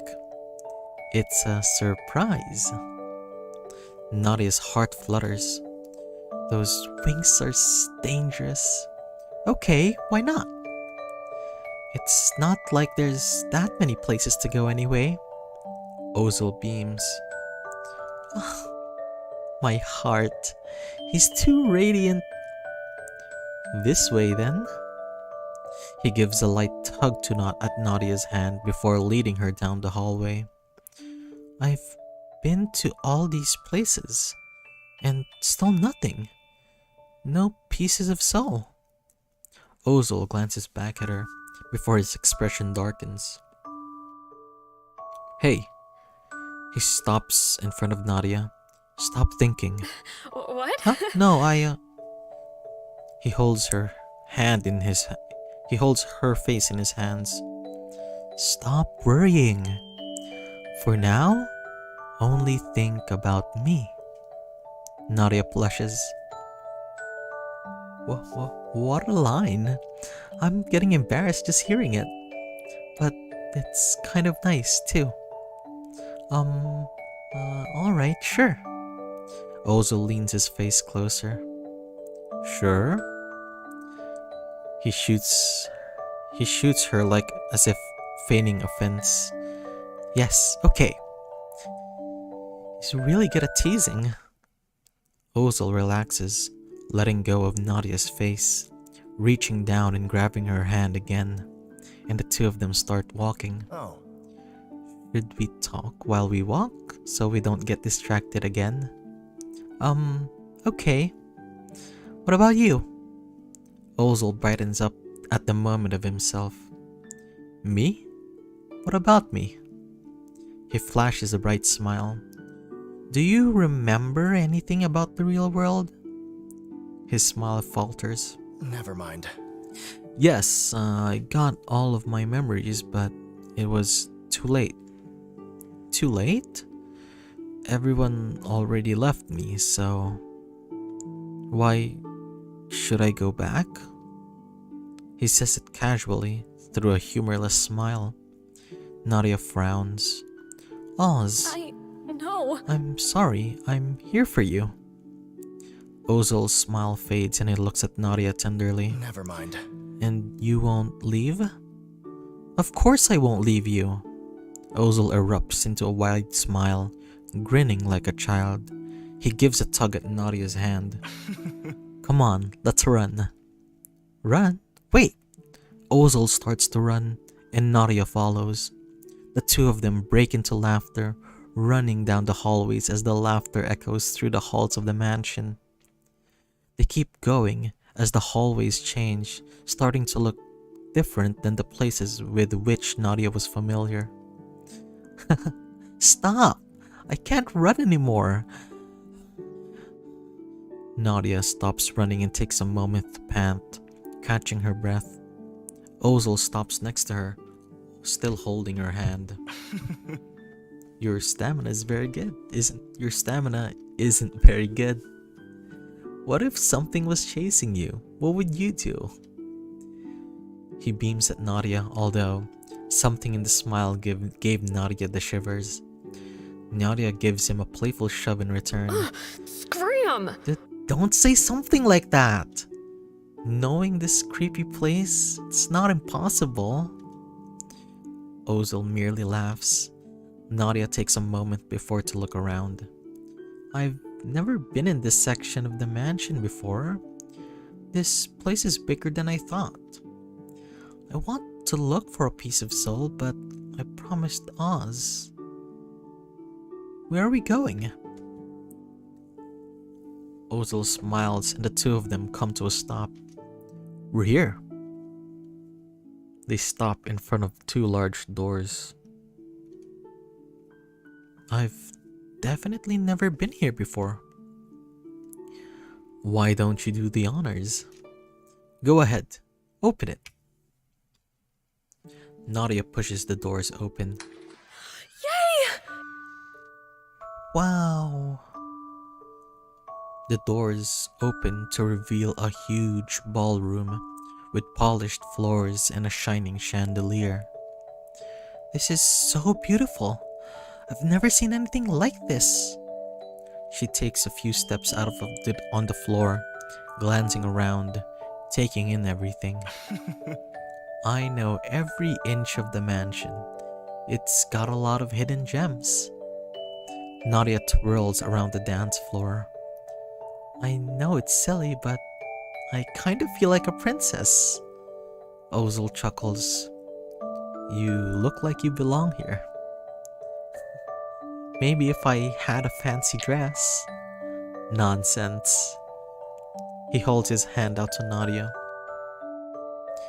Care to dance? Huh? I've never danced before. Never? With anyone? Not that I remember. The smile starts to fade from Nadia's face, but Ozil reaches over to hold her face. Is that so? Stop thinking about it. No. Right, sorry. But I guess I have no idea if I've danced before or not. Ozil pulls his hands away from her face before offering a hand. If you have danced, your body will remember it. May I have this dance? Nadia blushes for a moment. He's right. The only way to know for sure is to trust my body. Yay! Alright, let's, dance. She takes his hand. Now what? Ozil laughs. I'll lead, of course. Ozil positions Nadia's arms, placing one on his waist, then holding her other hand. I'm holding his waist. It feels so intimate. But I still can't feel if I'm done this before. Remember, Nadia, only think about me. The two take a few steps, starting to move through the ballroom. Ozil's leading the covers for Nadia's clumsy footwork. What? Oops, I guess I never danced before. My body doesn't remember a thing. Ozil's smile widens. I guess that makes me your first. I guess so. The dancing continues as they move across the ballroom, spinning slowly. I feel like I'm in a movie. This is so beautiful and Oz looks so handsome. If only this could be in the real world. And now dip. Ozil carefully dips Nadia back while she starts to giggle. I haven't had this much fun since I arrived here. I guess since I don't remember anything else, this is the most fun I've ever had. Ozil leans his face closer to Nadia while they dance. That sad look keeps crossing your face, Nadia. Nadia looks away and tries to force a smile. Oh, sorry. Look at me. Nadia hesitates but looks back at Ozil. Ozil frowns, his eyes brimming with concern. Never mind. I just want to make you forget all of your problems. Just for one day. I think forgetting is my problem. Thanks, Oz. I appreciate it. This is so beautiful. The relaxed smile falls back on Ozil's face. Now for the spin. The two step away for a moment while Ozil lifts his hand up and spins Nadia around. The two keep dancing, spinning across the floor for what feels like hours, only stopping once Nadia's body hits its limit. No. No more. I can't dance anymore. Ozil laughs. A few more dances and we'll fix your stamina. Nadia gives a forced laugh between her pants. Hopefully, we're not here that long. Besides, this isn't the real world. Maybe my body can't build stamina here. A dark expression flickers across Ozil's face for a moment before his sunny smile replaces it. Should we head back? Yeah, I'll cook you dinner. Nadia smiles weakly.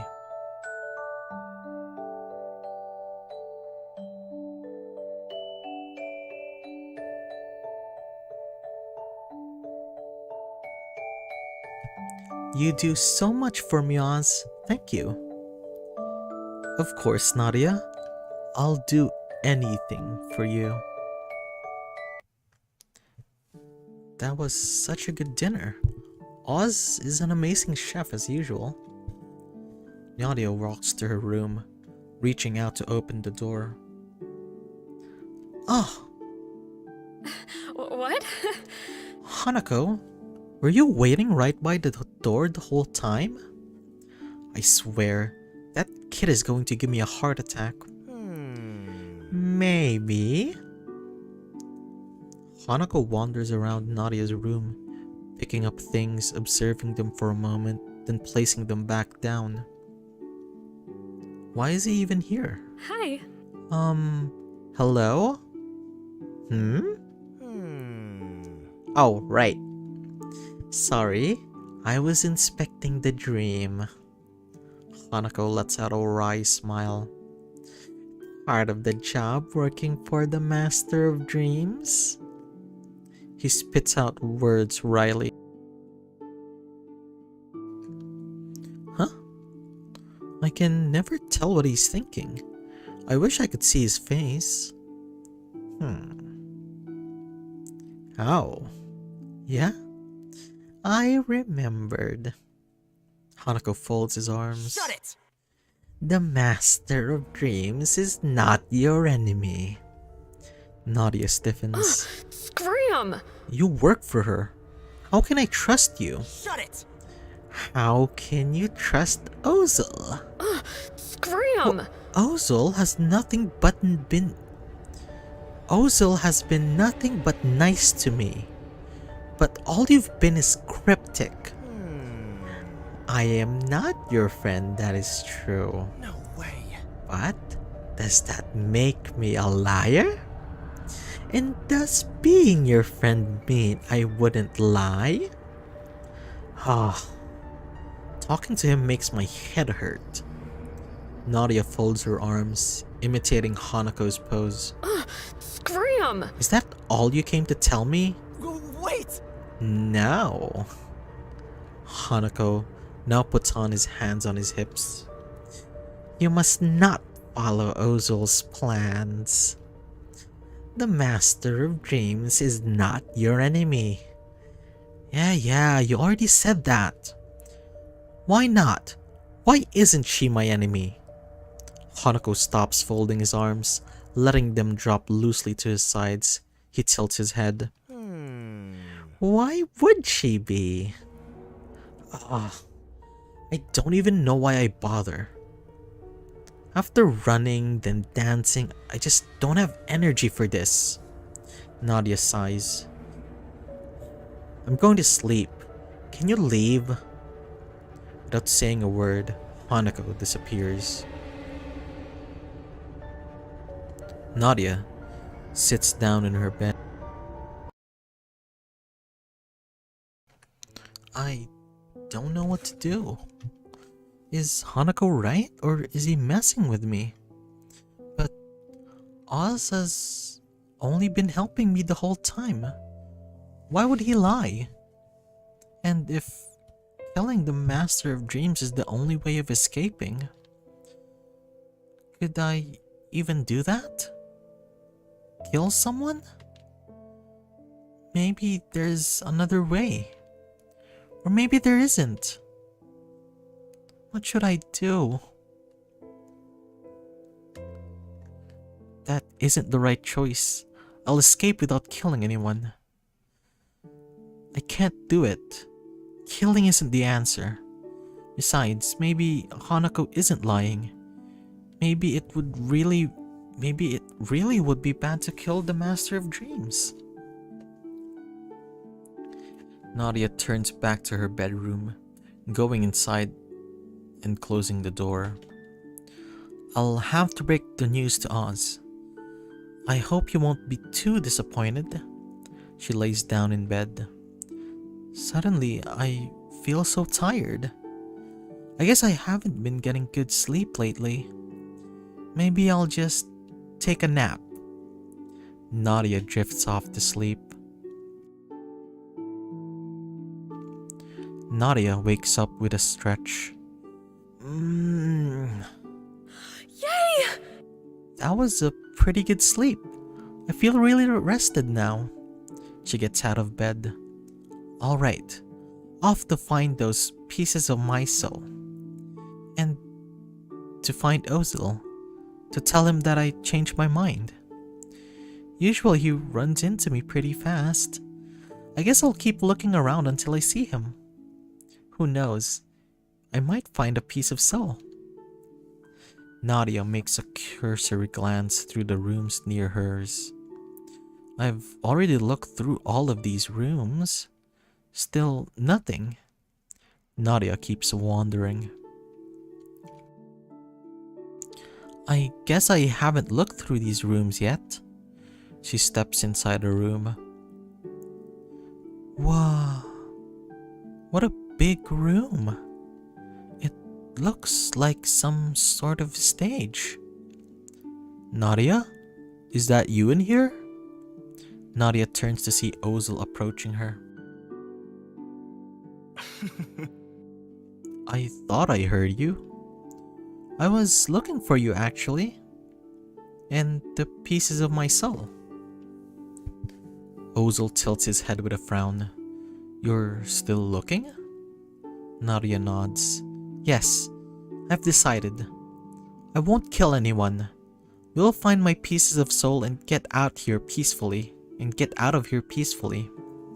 Ozil looks concerned. Never mind. Alright, if that's what you decided, I'll help you. Nadia relaxes, letting go of the tension she didn't know she was holding. Thanks, I really appreciate that. I was planning on looking in this room. Ozil looks around. Let's get started. Ozil immediately walks up to the red curtains and hopping up on the stage and slipping inside. That was fast. Maybe he really wanted to go there. I know I do, but I should check the rest of the room first. Nadia walks through the room. Nope, nothing. This room is pretty bare. Time to head to the stage. Nadia, check this out. Ozil steps out of the curtains, holding a wooden sword painted with silver and gold to make it look real. There's all sorts of props back here. He grins, giving the sword a few thrusts in the air. How goofy. It's kinda cute. Any pieces of soul? Nadia fades from Ozil's face. Nadia's smile fades from Ozil's face. No, I didn't see any. Nadia frowns. Let me see.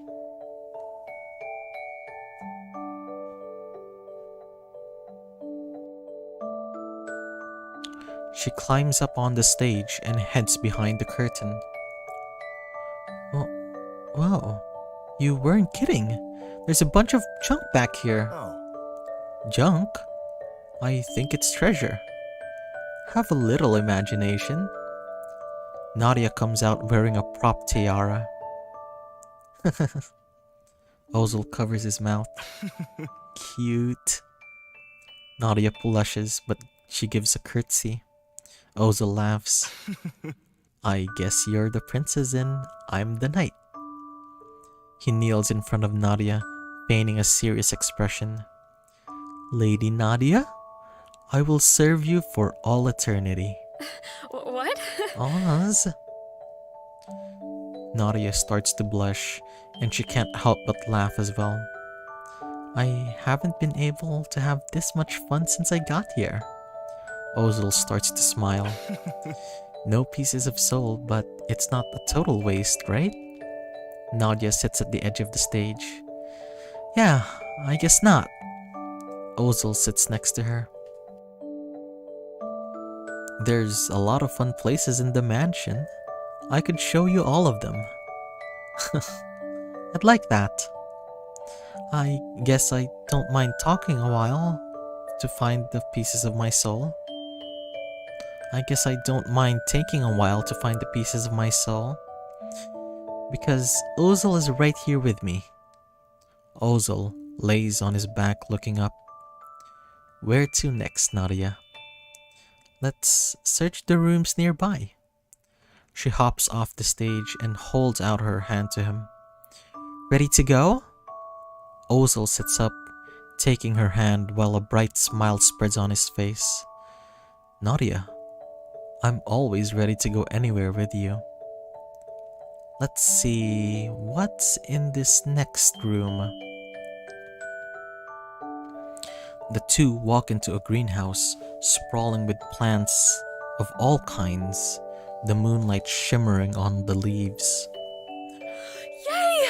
Wow, this is beautiful. Ozil reaches out to hold Nadia's hand. Be careful. Some of these plants aren't friendly at night. What? How can a plant be? I suppose it can't hurt to be careful. The two walk through the greenhouse. Yay! This is amazing!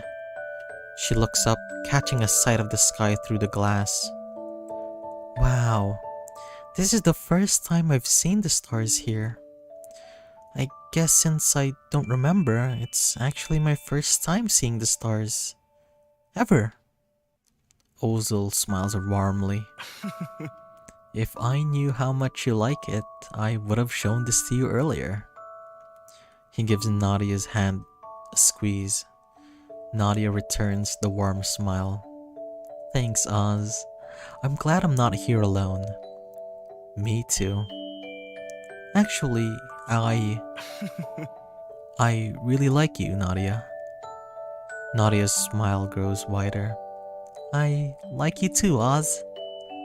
Ozil beams, the smile lighting up his whole face. Why don't I take you on a date? Yay! That sounds great! We can look for pieces of soul while going on dates. How romantic. Nadia blushes.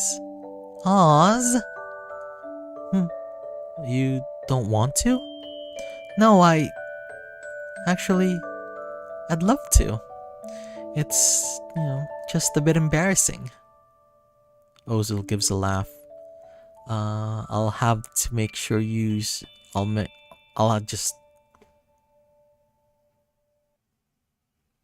I'll have to make you used to it. You won't get embarrassed anymore. Nadia covers her face. He's so forward, but it's not bad. I just keep getting flustered. Okay, we can do that. Ozil leans in closer to Nadia's face. Why don't you become my girlfriend? Girlfriend? What? I really want to, but it won't feel real. Not in this dream. Maybe when we get out of here, let's date in the real world. I want to leave this place together with you. Ozil's face becomes unreadable for a moment before his polite smile returns to his face. Of course, Nadia. Until then, I will be by your side. We searched and searched but didn't find anything. It's okay. We can look more tomorrow. With Oz by my side, I'm not in any rush. Day 10. I know. And there's nothing here. No luck again. Maybe Never mind. these pieces of soul don't exist. Nadia's eyes widen. Huh? But just think about it. You're the only one that's actually seen it. What? Wait, Hanako was there too. Is that so? He's just a servant of the Master of Dreams. He was probably just messing with you. Hanako does feel like he's always messing with me, and it really was just the two of us. You might be right. But no matter. I'll look for them with you. I'm so glad Oz is here with me. Day 13. Nothing here either. Screw you! I think you're right. I don't think the pieces of soul even exist. Ozil starts to smile.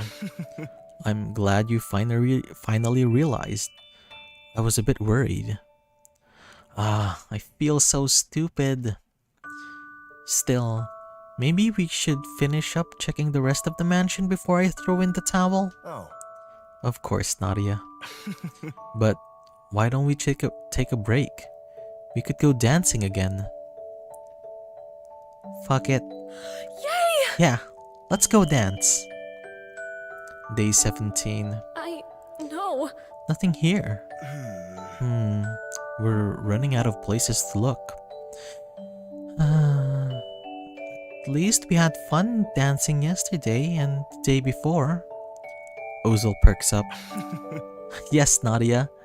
You're really getting to be a better dancer.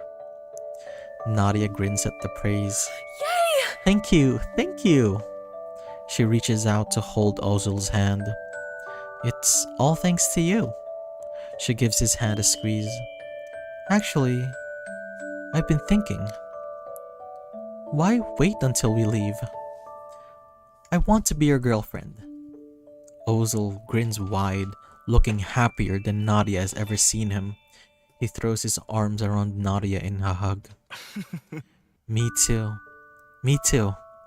I want to be your boyfriend. Nadia hugs back.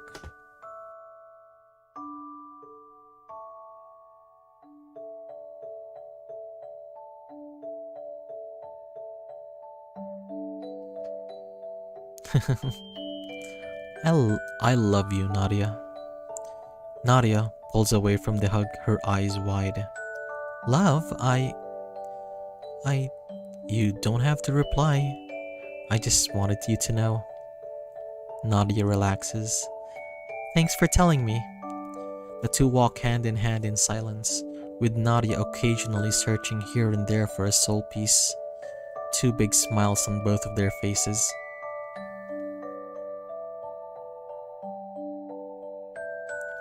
What a room! I've never been anywhere this grand before. I might miss it when we go back to the real world. Actually, Nadia, I've been thinking. And he shifts to the usual confidence leaving his body. I think this is the real world. Ozil tenses as if waiting for an impact. Nadia's eyes widen. What? Huh? But Hanako showed me the mirror. Didn't he do that just to torture you? Nadia falls silent. It did feel like torture. So then... this is so confusing. I thought I had everything figured out already. So... we don't have to worry. Nadia looks at Ozil's face. He shoots her a bright smile. I have been living here for as long as I can remember, and I don't believe that there's a real world. But Hanako insists otherwise. Hanako? No wonder you seem to hate him so much. Ozil nods. Is that so? Hanako is a snake. You can't trust him. But if this is real, then... Ozil puts his hand on Nadia's shoulder. Don't overthink it. This is the real world. You don't have to worry about anything anymore. No. I don't have to worry? Ozil reaches out to Nadia's hair, stroking it. Good girl. Yes, let all those useless thoughts leave you. And we can be happy here forever. Being happy forever? It sounds nice. I want it to be real, but... Ozil leans in, giving Nadia a kiss. Her thoughts immediately evaporate, and she wraps her arms around Ozil, kissing back. Yes, this has to be real. Day 28. Yay! Time for a midnight snack. Let's see. Nadia opens the fridge. Huh? There's nothing here. Whatever. I'll just ask Oz to make me something later. Nadia starts humming to herself as she does the dishes. Nadia, are you here? Ozil's panicked voice carries from the hallway. Nadia looks up. Oz, I'm in the kitchen. Immediately, Ozil bursts into the room. Nadia, I was worried when you weren't in your room. Oh, sorry, I just wanted a quick bite. Ozil frowns. You shouldn't be going places without me. It's too dangerous. And it makes me lonely. He looks down like a kicked puppy. I can't stand looking at him like that. Ozil brings out something from his pocket, something shiny. Nadia, I need you to wear this. He holds up a leather collar with a long chain. You won't need to worry. I'll cook for you. I'll teach you how to dance, how to garden, or anything. In return, you have to stay with me. Please, Nadia. I'll make you happy. I'll make it so you never worry. So I never worry? Ozil leans in closer. Nadia, I know you'll die without me. I'll die without you. This way, that will never happen. We'll be happy forever. Forever? Oz. Forever with Oz. Nadia takes a step closer. I love you, Nadia. Nadia cranes her head up, exposing her neck. I love you too, Ozil. Ozil reaches up, fastening the collar around her neck. A brilliant smile breaks across his face. You look beautiful. You look so breathtaking. Ozil's hands brush against the collar before resting them on Nadia's neck. Nadia shivers at the touch. I want to be happy with you. Forever. We will be. He pulls at the chain, moving Nadia forward to meet his lips with hers. It's been so many days I lost count, but we couldn't find a single thing. Not that it matters. I found what's important. Right, Ozil? Nadia lays on the bed, the chain for her collar tightly in Ozil's hand as she lays next to her. Of course, my love. He pulls the chain to his lips, slowly kissing it. Nadia watches his lips with hungry eyes. Ozil catches her eye and he starts to smirk. He yanks at the collar, pulling Nadia towards him. Oz? She blushes, but obediently follows his movements. Nadia, tell me, what do you want? You. He leans in and gives her a short kiss. Where do you want to go? Wherever you are. Ozil smiles slowly before he leans in to kiss Nadia's jaw. Good. What are you looking for? Nothing but you. He leans in and gives her a slower kiss. Oz, please, more. And who owns you? You. Ozil. She whispers the word as if saying something holy. He kisses her again, slower and savoring each moment. Oh, Nadia, you're so good. the two of us will be happy and together forever. Oh, Zal. Oh, it's you. Still sneaking up on people as always? The deal is complete. Are you satisfied?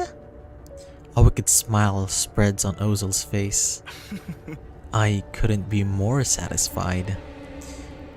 You truly work miracles, Hanako. Or should I say, Master of Dreams? Hanako tilts his head. Hey, hey, hey! Enjoy it while you can. Eventually, your souls are mine. Ozil gives a rough laugh. Is that so? The deal was for forever. I will maintain the dream for as long as you live. It's up to you if that is forever. Ozil folds his arms, his expression souring. Whatever. I think it's time for you to leave, Master of Dreams. Hanako nods. I agree. Enjoy your forever, dreamer. Wish ending.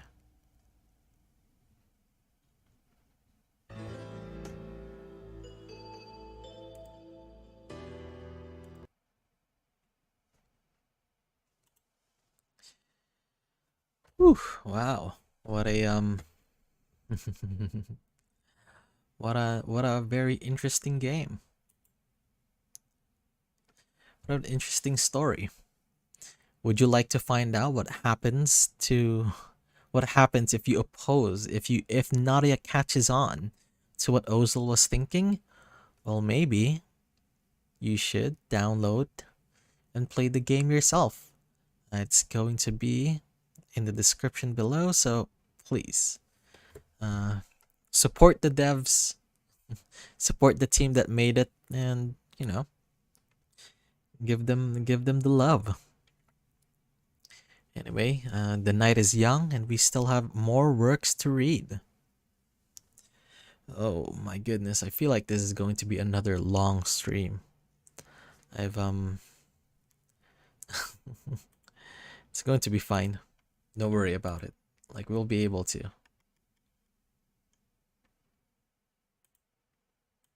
We'll be able to get through it. Anyway, the next game would be Decisions.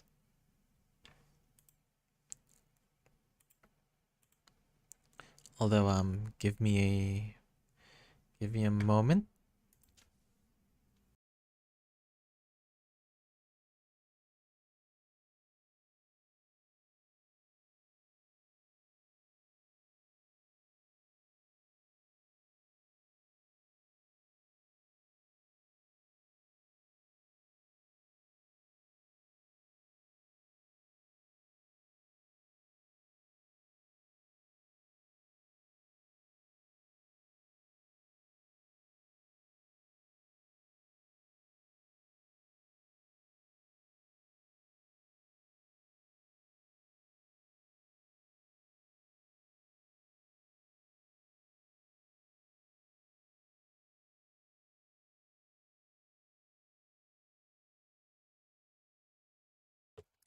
Sorry, I was just drinking because honestly, a lot of these long works are actually ooh. A lot of these are long works. So yeah, it takes a little bit of my takes a little bit of me to recover. It takes a little bit of time for me to recover. But yeah, don't worry about me. Let's we can go for the next game, which is Decisions Halloween by who was it? By Higher Beings. Yep, Higher Beings.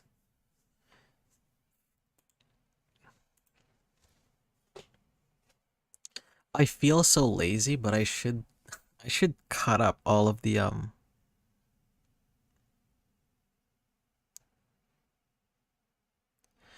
yeah, I should download and um kind of cut up the streams so that I could post them for individual videos, but I'm just too lazy to do any of it.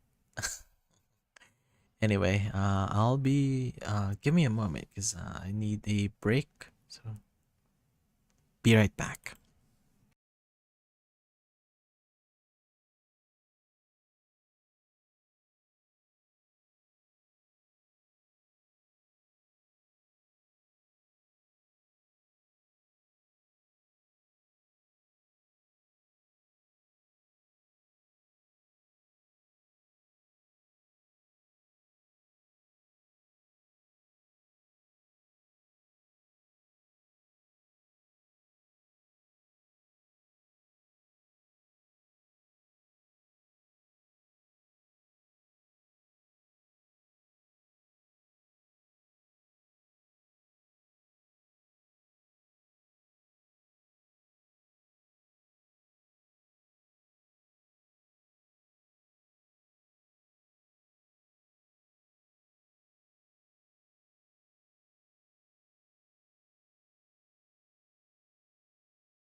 Right, I'm back, and I guess we're going off to the next work, which is Decisions. Halloween by Higher Beings. So, uh, give me a moment while I set up.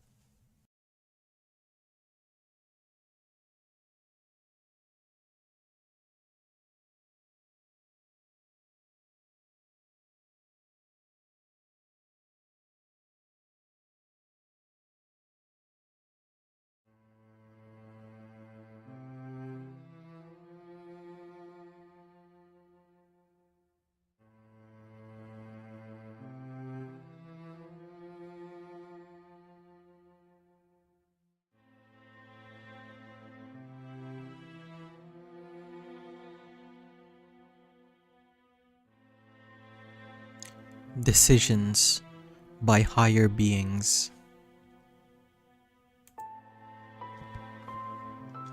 Decisions. Every step that you take, you make decisions.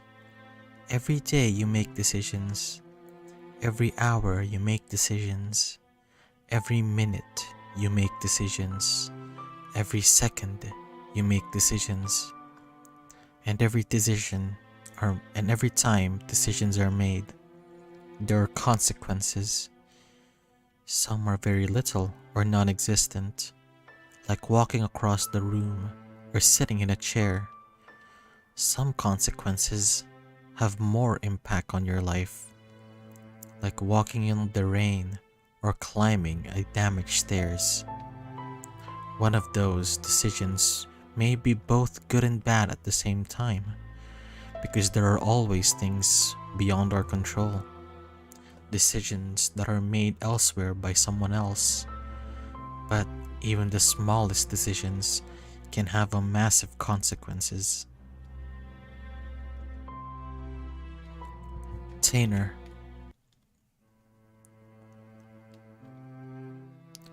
Some annoying noise.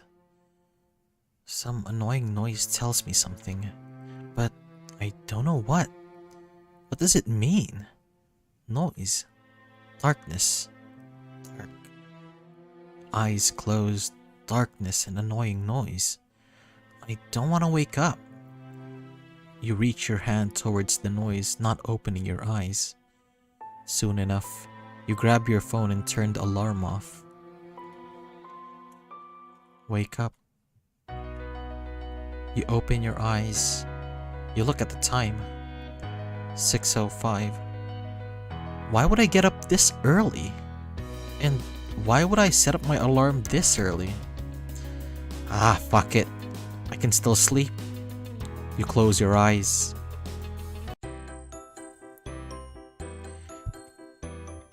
You let go of your phone and go back to sleep.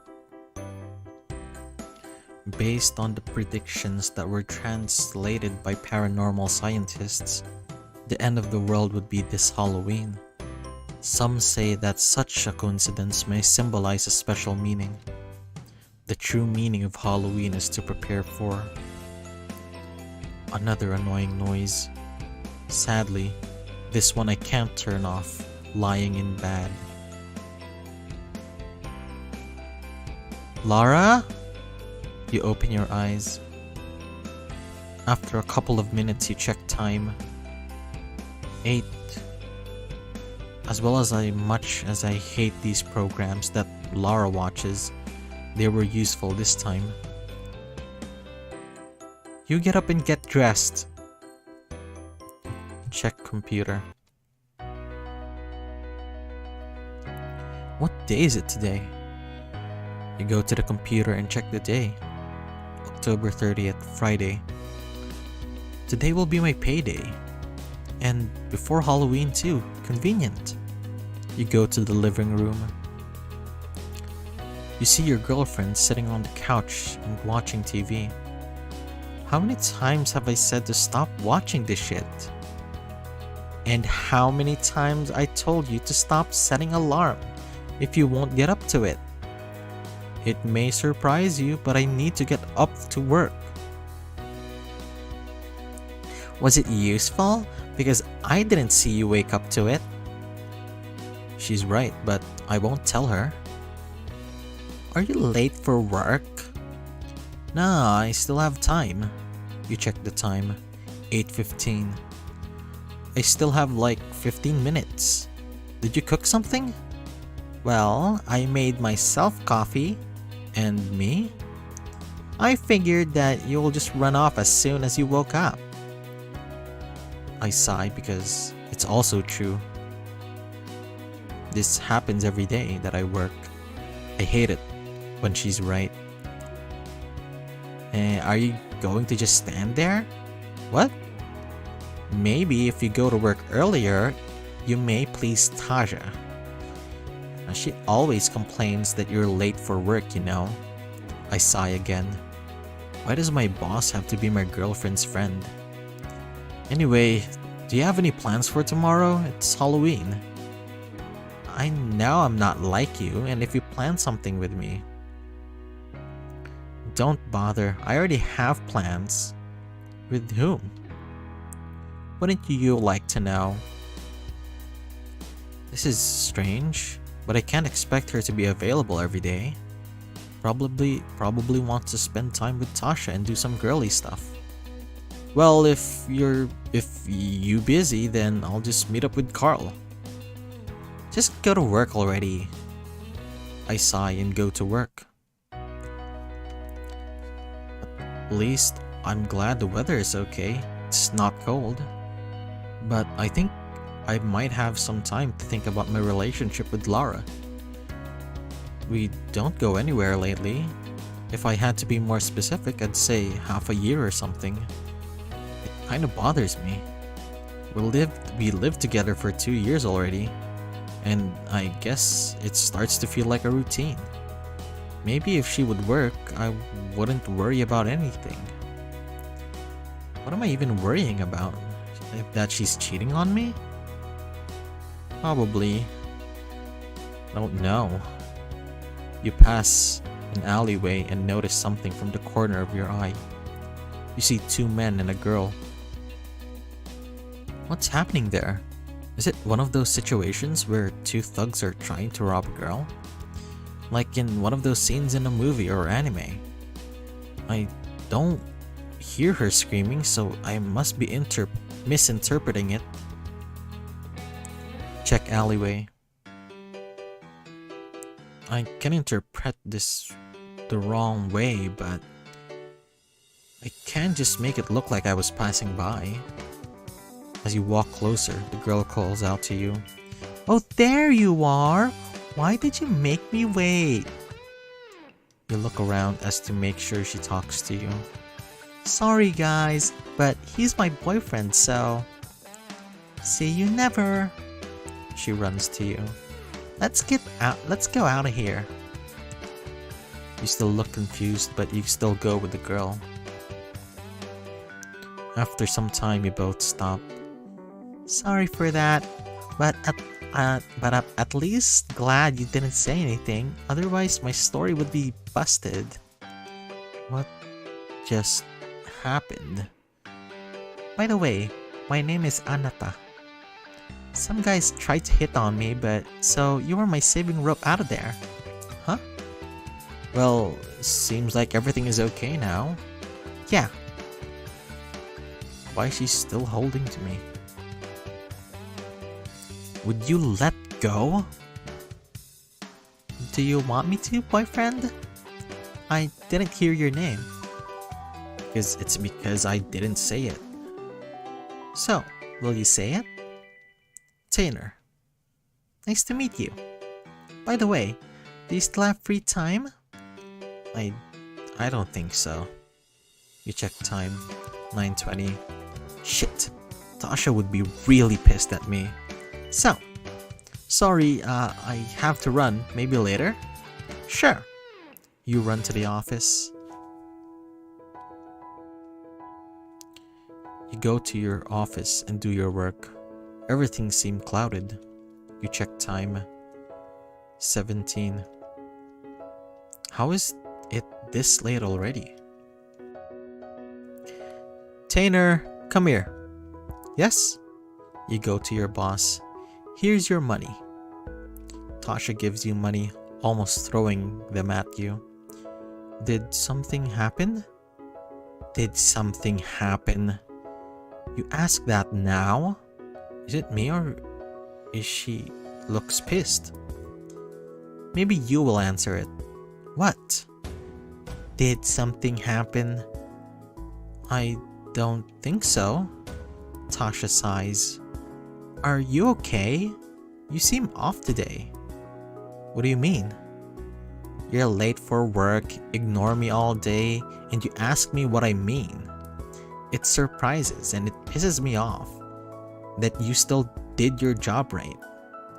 I had a fight with Lara this morning and then..." "What did happen then?" "Then what?" "I don't really remember." "Maybe you should go to the hospital." "Maybe." "I was kidding. What would you tell them anyway?" "I just had a fight with my girlfriend and it bothers me so much that I ignored everything else. I don't think..." "Just go home and rest. Maybe it'll help you." "Maybe." You turn around and walk to the exit. "Wait." You stop. "I just want you to know that I worry about you." "Thank you for the worry." "What?" You leave the office. Everything seems to you like you're in a dream. "Well, hello there, stranger." You stop. "Anata? Why is she here?" "I'm surprised that you remembered my name. You act like you're a zombie." "Maybe I am. I'm not sure." Okay, jokes aside, I kind of begin to worry about you. Why? I don't know, just seem very lost. Like a confused puppy or something. What a great analogy. Did you come up with it yourself? Oh? What is it?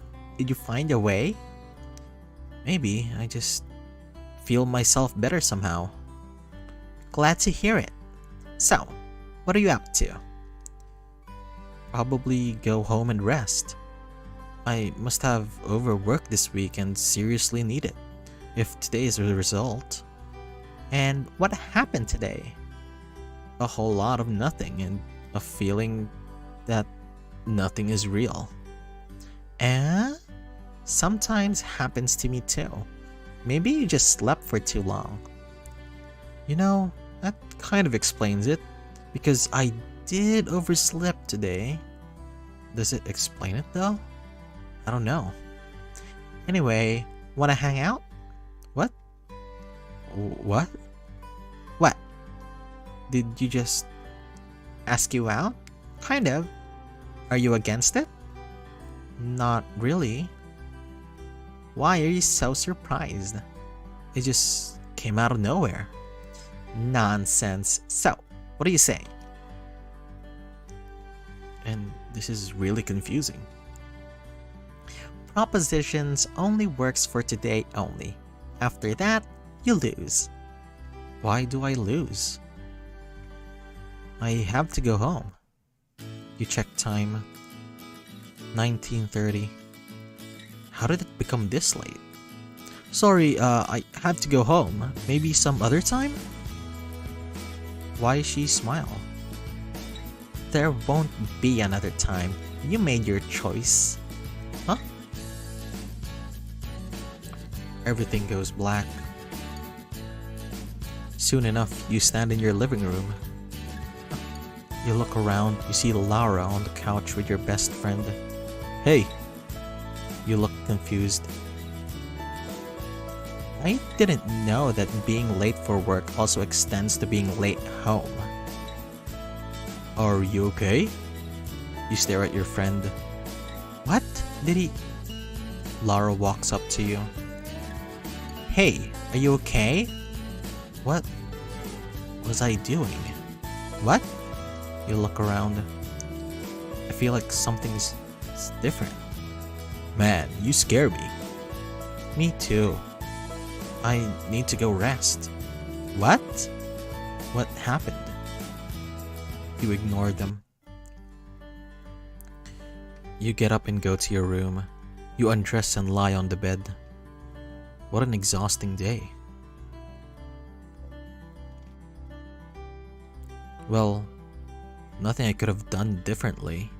It's time to sleep. Why is everything so white around me? And who is she? What is this? Who are you? I am... Who are you? I am...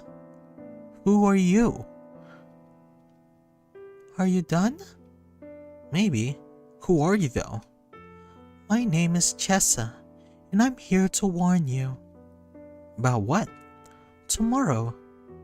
Tomorrow? Halloween? Wait, are those wings on your head? But maybe I am jumping to conclusions right now.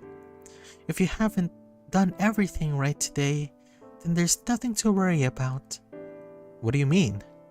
Sometimes, even the smallest of decisions can have destructive outcomes. If you'd done everything right, then my job would be a lot easier. What job? Keeping the world of humans safe. What? You some kind of god or something? Something like that. Wait, what? Wait, what? Safety of your world depends on what decisions you made today. Really? Yes. I didn't think I was that important. Not only your decisions, but you are part of it. It is time for you to wake up. Be careful. Wait. Everything went black. What was that all about? Laura. What is that annoying noise? Every single morning it happens again. Why even setting an alarm if you won't wake up to it? I guess this is my cue to wake up. Again. You open your eyes. I can't believe he still sets his alarm. You check time. 6:06. This early. You get up and get dressed. I wonder if you woke up. You exit your room and go to your boyfriend's room. Nope. Still sleeping. Waking him up would be a waste of time. So I'll just make myself coffee and watch TV. You exit Tanner's room and go to the living room. After making your coffee, you sit on the couch and watch TV. Let's see how late he'll wake up now. How many times have I said stop watching this shit? And how many times I told you to stop setting alarm if you won't get up to it? It may surprise you, but I need to get up for work. Was it useful because you didn't wake up to it? What are you going to say? You know I'm right. Are you late for work?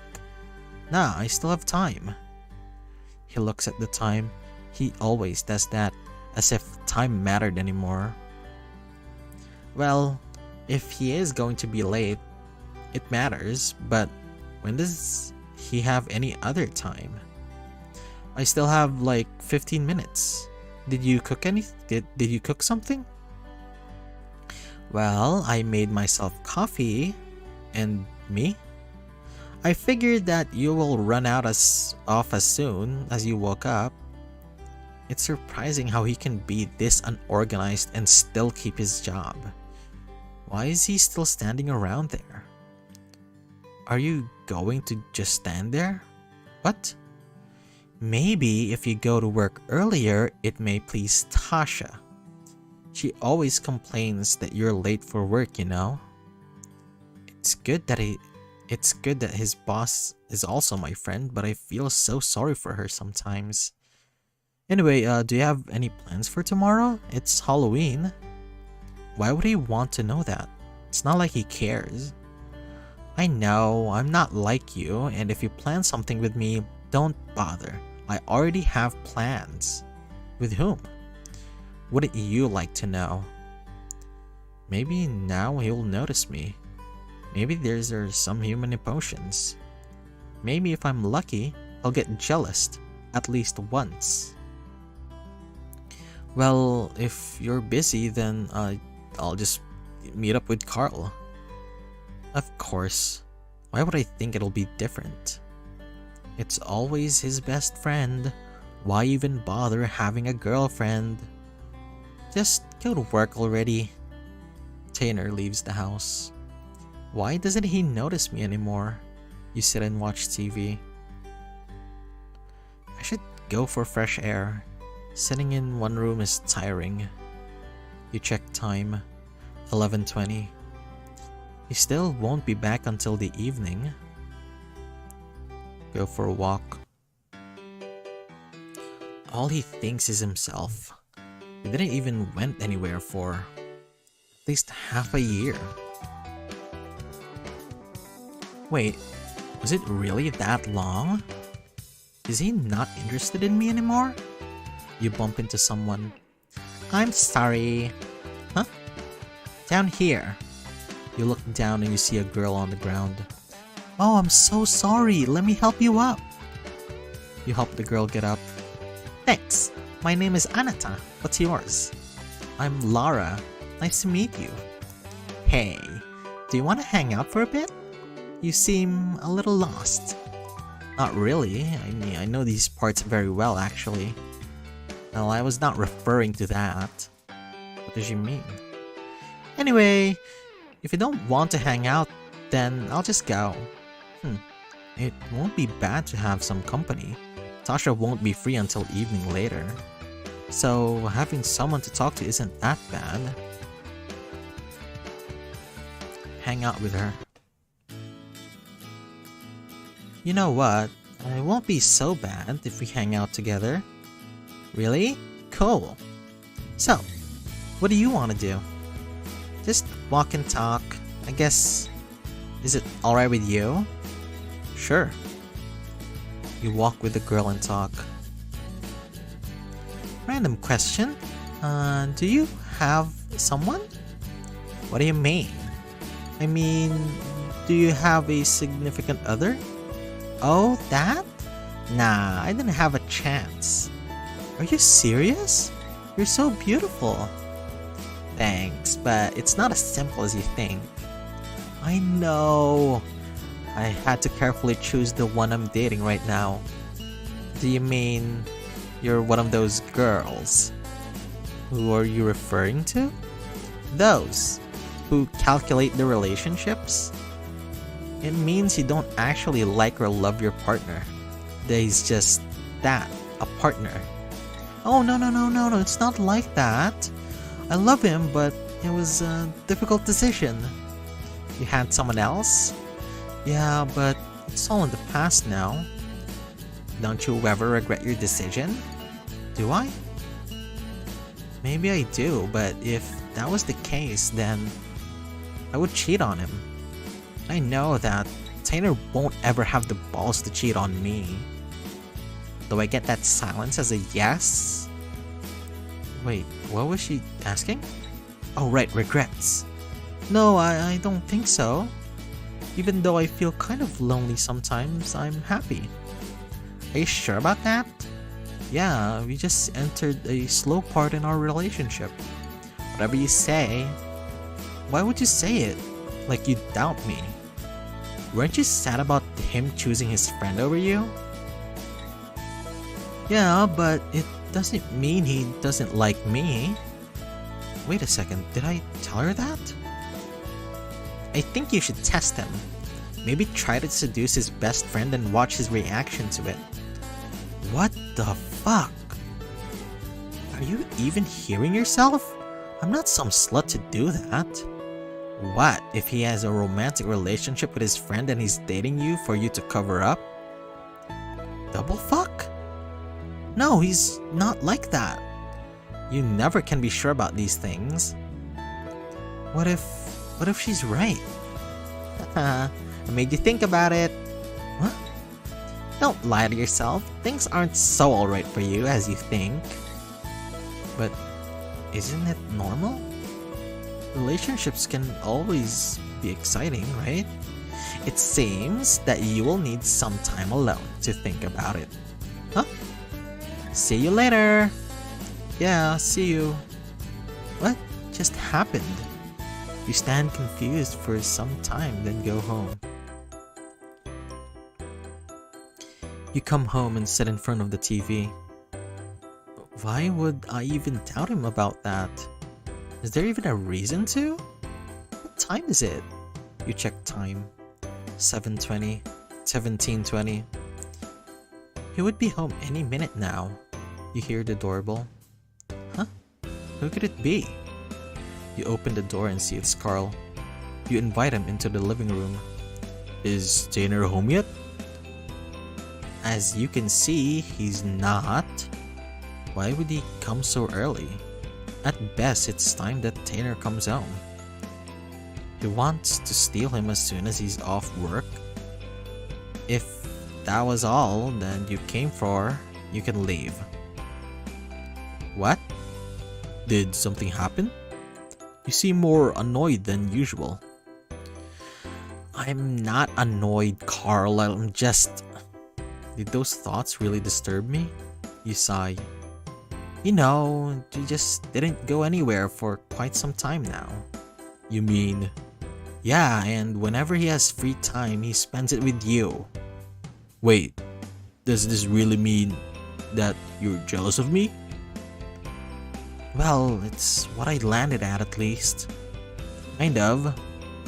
Well, not only as friends. Whoa, slow down there. I may be an awesome friend that your boyfriend spends most of his time with, but it's nothing like that. How can you be so sure? What? I mean, this is so stupid. Why am I even have these concerns? It's really stupid. I can agree with you there. Want to wait for him here while he comes home? Well, I can kill some time here. But if he won't come back in a couple of hours, then I'll just go home. Then you don't mind if we watch TV? I kind of don't want to talk right now. Yeah, I can understand that. Hey. Hey. Seems like he's home. I have to act normal. You're late. I can't believe it. That your habit to be late at work also extends to being late home. And I love you too. Huh? What? Why do I sense his anger right now? He never gets angry at me. I look at the floor.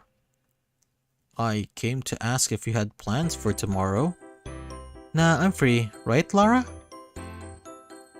Why is it so uncomfortable? I hate this right now. Is something wrong? No, it's nothing. Okay, then I will see you tomorrow then? Sure, see you. Carl leaves the house and I wait nervously.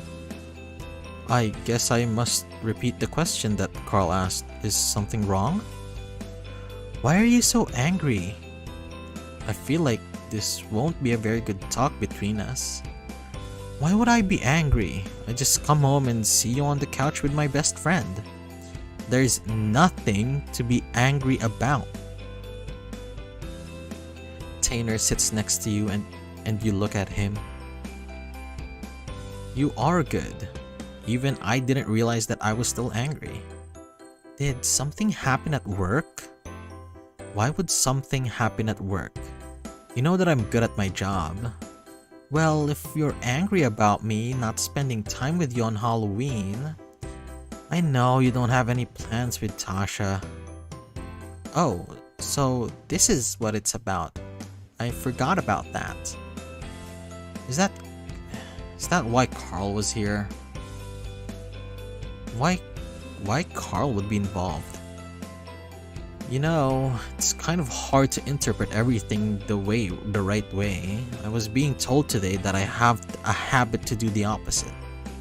Is he jealous? It's not what it looks like, I guess. Would you mind clearing my doubts then? I begin to get scared. You never acted like this before. I know, it's kind of new to me. Before, I had no reason to doubt you. Do I have a reason to now? Why would he think that? No. Good, then everything is alright, right? How do I explain that the only reason was to make him jealous? I'm not happy about it right now. Especially after I was getting jealous about him and Carl. I guess it would be better to stay silent. I really don't want to talk about it right now. Tanner goes to his room. After a while, you do the same. You're in your room. What happened today? This is not normal. Maybe tomorrow would be better? You lay in your bed and go to sleep. Why is it so bright? And who is she? What is it? Who? Could you please stop it right here? I already been through this, and my name is Jessa. What do you mean, you were through this? Never mind. What is happening? What do you think about today? What? It was weird. Bear in mind that your decisions today impact your world as you know it. What? To sum it up, what you did today will impact the safety of your world. And who are you supposed to be? You can think of me as God. What? What? What does... What? I see that you were confused, but you should wake up. What? What just happened? Halloween. Who are you today? Tainer. And I stand here before you. What is that voice? To stall time until everyone shows up and talk about talking. Do I know that voice? You open your eyes. And another thing that no one wants to know. Does that voice comes from the living room? Is it me or my room looks different? You get dressed and go to the living room. Finally, how long do you think you've been waiting for you?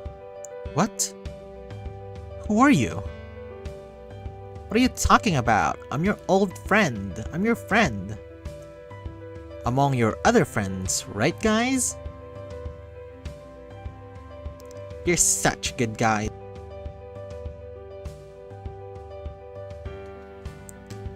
What is going on? Carl? Tasha? Hey, don't ignore me here.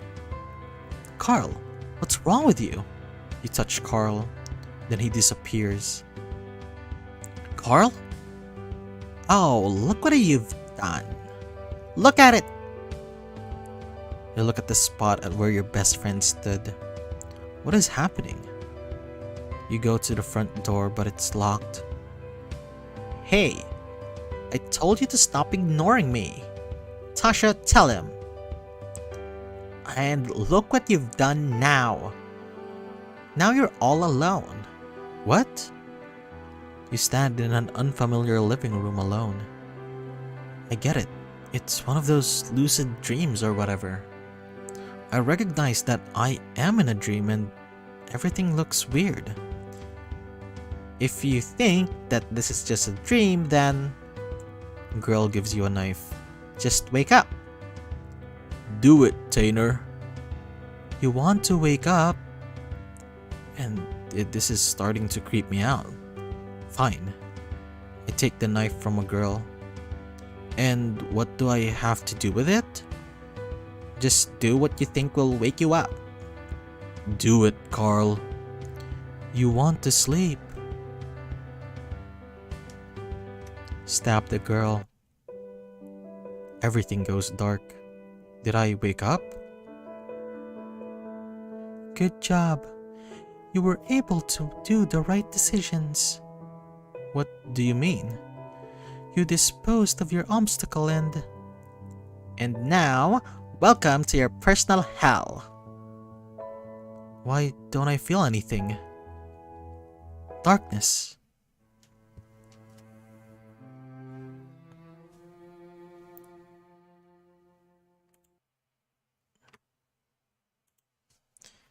Good evening, Izumi Game-san. Nice. How are you tonight?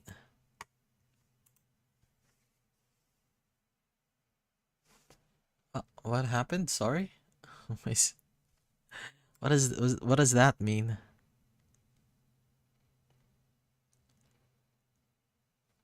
Did I do something wrong? What's happening? What?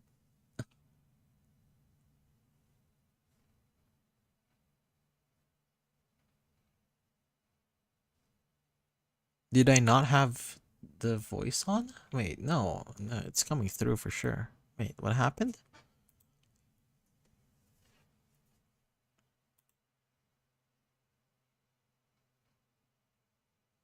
Honestly, the thing about what I like about the game jams is that you think of anyway, like there's I mean, of course the name of the game was Decisions. But yes, what I like about the game jams is that sometimes you just take a chance, really. When I say that, I mean I read all of the works, right? And sometimes you just find something that's very interesting. Like mm, I don't know. Like not all of the works would have good art. uh, all of the works hasn't doesn't have the most production quality. Let's just say that, right? But the thing about visual novels is just it's an easy, or not really an easy medium, but like it's such a flexible medium wherein you can still tell interesting stories even though like maybe like you don't have the most production value. And that's what's interesting. Like that's why I play most, if not all of the games, because you might find something very interesting there. Like you might find something very interesting there, so yeah.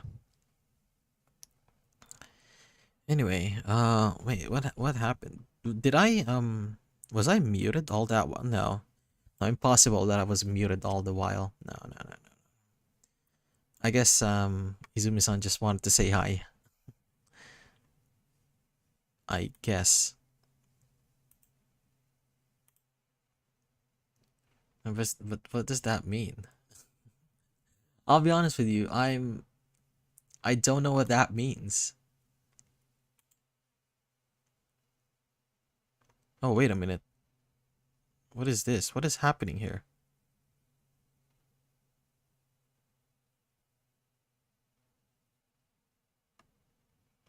Oh, I see.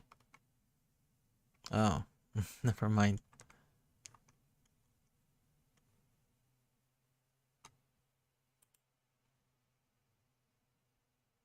Oh, okay. Hmm.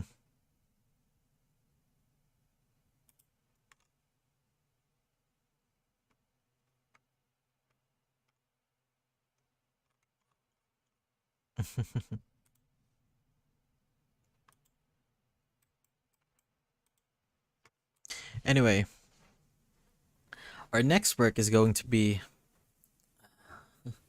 a long one. Probably the oh shoot, sorry.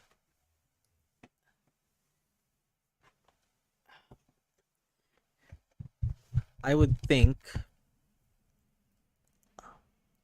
sorry. Yeah, yeah, there we go. I would say this work probably has the most views and downloads out of every game in the game jam. Would you guys think so? I think so. So, honestly, honestly this game is so popular that I feel like how should I say it? Oh, no, not really. No, my thinking was that it was so popular that it wouldn't need me to highlight it, but that's not really what I do. What I do is kind of read visual novels in kind of a full narrative kind of audiobook way, you know? So it so whether something is popular or not does wouldn't really matter if I wouldn't really matter with the selection of games that I do play. But I don't know. This one I had doubts with. This one I had doubts. Not because it wasn't good. I played the game. I played the game. But like I said, it was so popular that it felt like I didn't need to do it. But like I said, it's not that wasn't really the point. The point was not to like, you know, the point is to give everything its medium, or to give everything like a platform wherein kind of an audiobook visual novel. I don't even know what to call it, honestly. Like, I just call it audiobook-ish, which is just me reading the works without any commentary. But like maybe fully narrated would be good. I think so. Fully narrated. Oh yeah, yeah. You know what? Yeah, I should change the title of that. Instead of audiobook-ish, I would say fully narrated. hmm Anyway, so that's it. So yep, we're going for a while. And honestly, like I said, it was.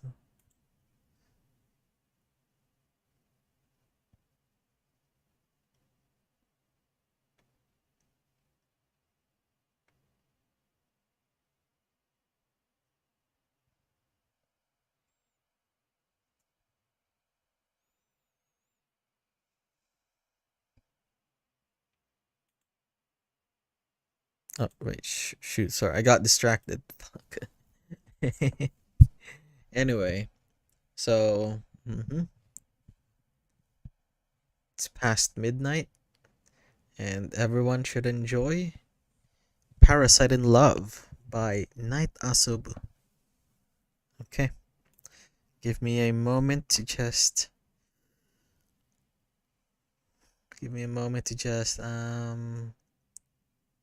get ready. Clearly, I'm not.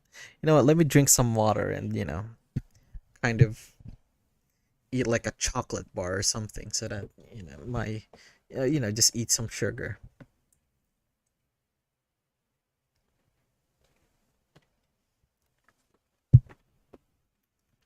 Get some sugar in the brain.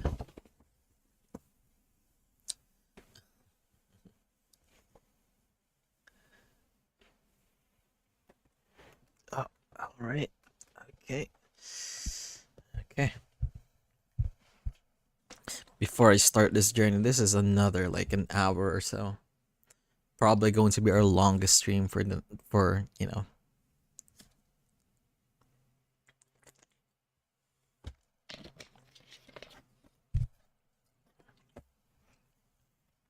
Right, the thing about it, right, is that I've been reading less works. Like I used to read 4 works, but now it's kind of now just it's just 3 works, but it's so long.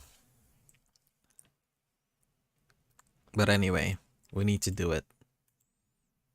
So again, give me a moment to get ready.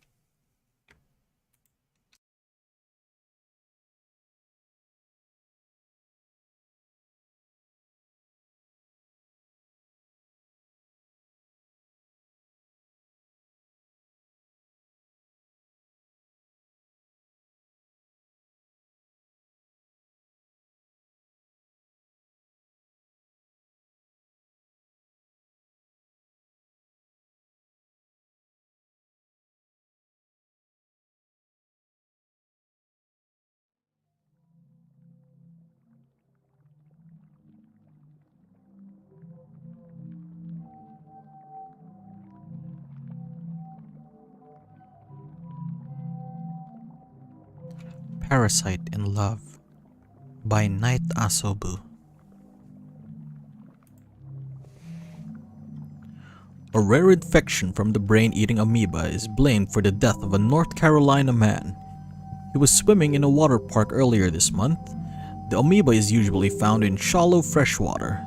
It can cause severe headaches, fever, nausea, and vomiting, which can progress into having a stiff neck, seizures, and a coma. It's only infectious when water is forced up into the nose during activities such as diving and water skiing. According to the Centers of Disease Control, the CDC, the amoeba is rare but overwhelmingly deadly. In the last 57 years, there have only been 145 known infections, but of those, only 4 survived. The CDC says that the illness is particularly difficult to treat because it is notoriously hard to detect and progresses so quickly. The next time you go swimming, wear a nose plug and avoid activities that involve being fully submerged in freshwater areas. This is Gabe Stewart, NBS News.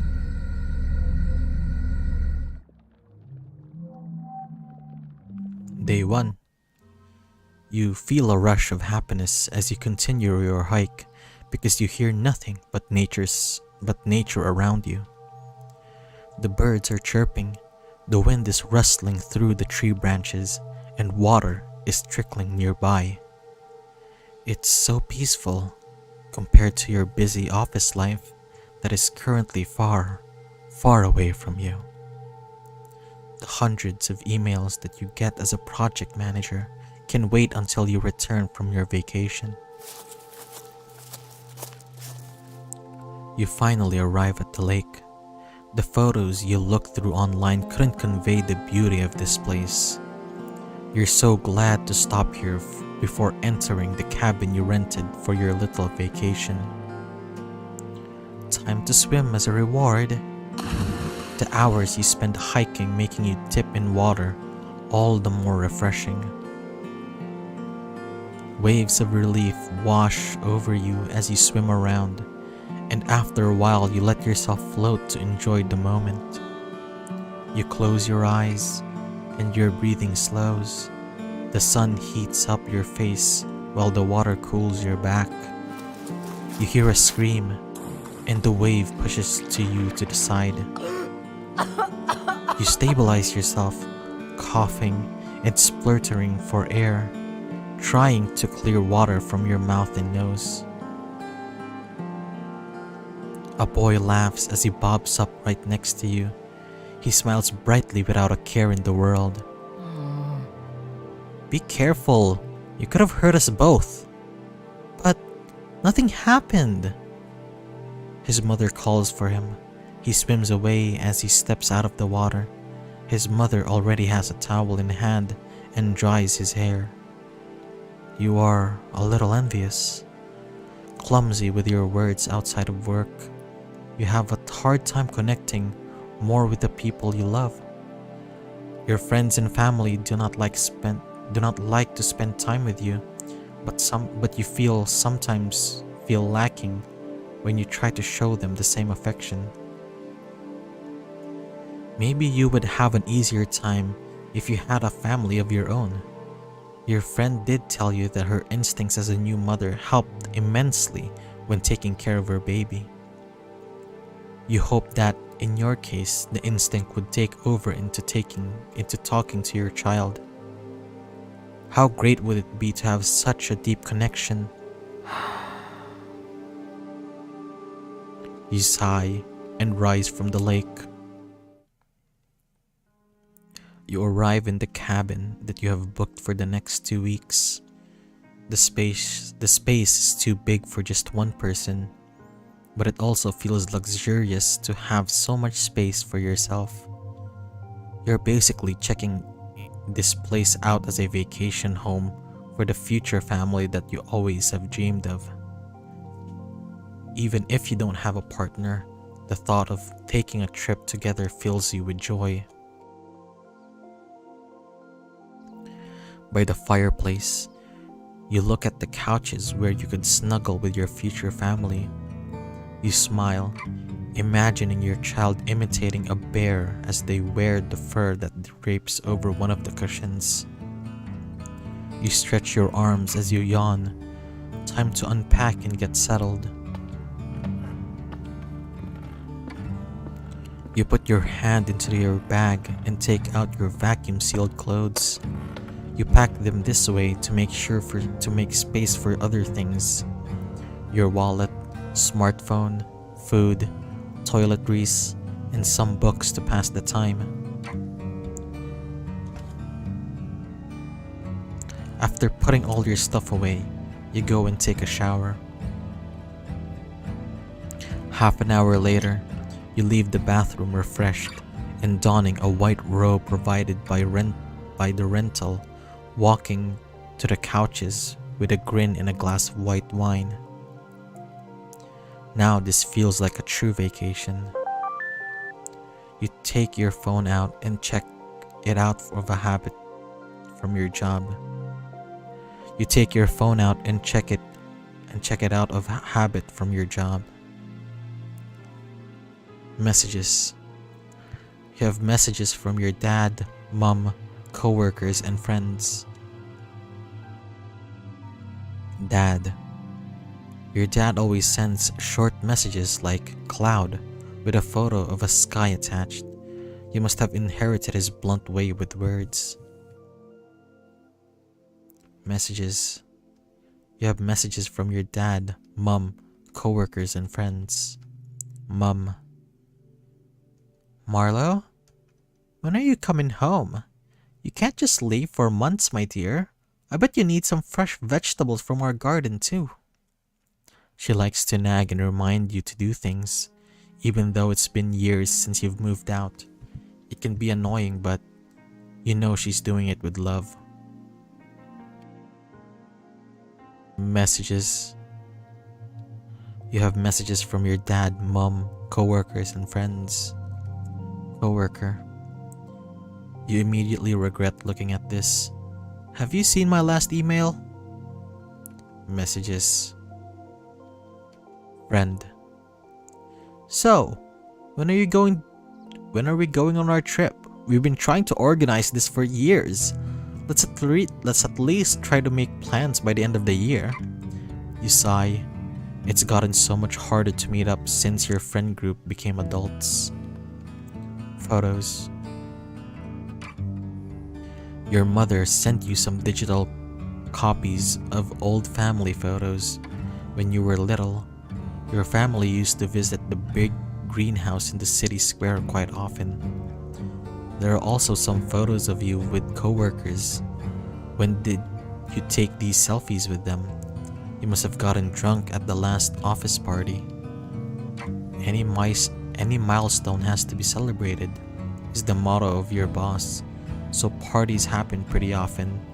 You don't know how your boss is able to make the company pay for so many, but you don't dare to ask him.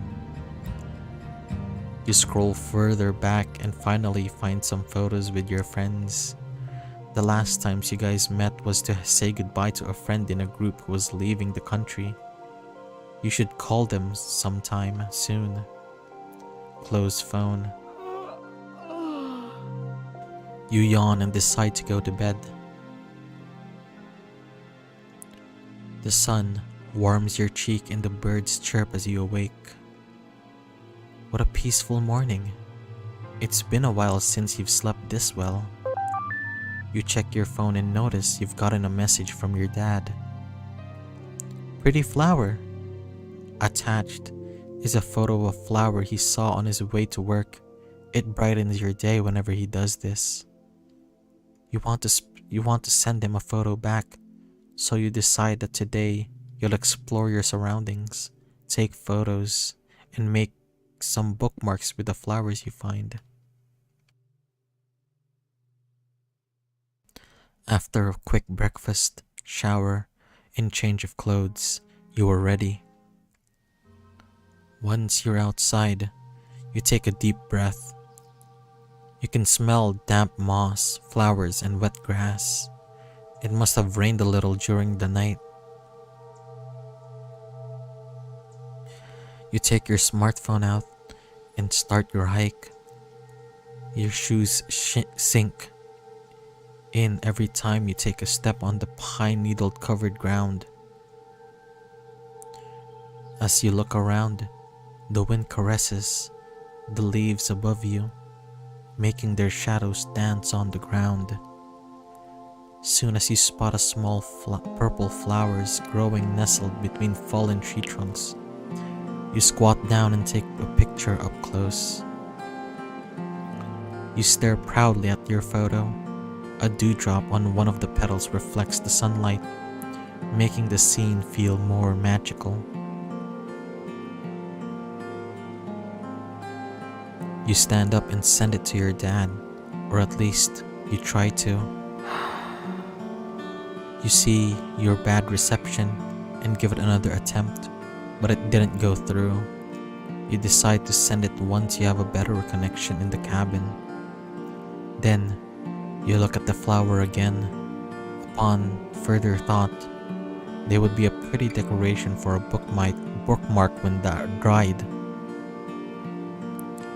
You carefully pick one and make your way back. After you put your bag away, you fold a sheet of paper around the flower and tuck it inside a book. You press the book shut and stack several more books on top of it. That should make it flat and dried after a while. Then, you remember to send the photo. Your dad just answers with, "Nice." Then seconds later, he sends a photo back. New wooden toy. You chuckle. You used to make them together when you were younger. I miss you, Dad. You shake your head, a little embarrassed after those words escape your mouth. Somehow, you can't bring yourself to send those words. You just write back, "Nice." After a long bubble bath, you are ready to prepare your dinner. You cut meat on a chopping board, almost in a rhythmic fashion. After a while of only eating takeout, it feels good to cook for yourself again. Are you cooking? It looks good. You let go of your knife too fast and it clatters onto the counter. You whip your head around. No one was there, but you had clearly heard a voice. Slowly, you move around the cabin, peeking into each corridor, but you found no sign of anyone else in the house. Still anxious, you go back to the kitchen. You start the stove and sear the meat in a pan. The fat glistens and the smell makes your mouth water. You almost forget the previous strange incident. Hungry and impatient, you grab a fork and tear into the meat. It's still a little rare and bloody. You enjoy the flavor and relax, feeling the stress from earlier leave your body. Putting the odd incident behind you, you were still able to find some enjoyment today. Day 3. While the morning alarm almost gives you a heart attack, with half-shut eyes, you search for your phone and hastily turn off the alarm. You sit up and massage your temples. It's been a while since you had a headache this bad. Sluggishly, you crawl out of the bed and make your way to the kitchen. You brew some tea in hopes that it will help and take it with you to the living room. Are you feeling off because of all the hiking you did? Or was it the rare meat? Several hours later, you breathe heavily as you lean against the cold white ceramic of the toilet. The last time you had to vomit was after the last office party, after securing a multi-million-dollar deal for the company. The constant flow of alcohol was the only thing making the loud music bearable. But the next morning, you had a hangover from hell. You can't even remember much else. Check the kitchen for bad food.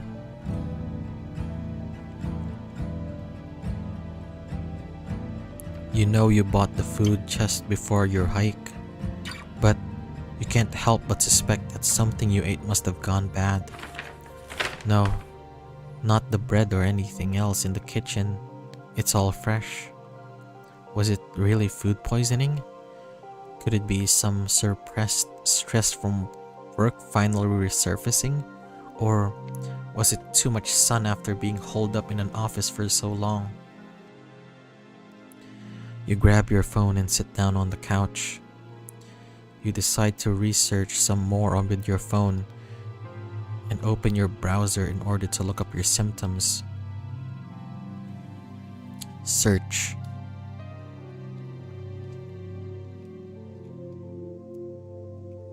Vomiting.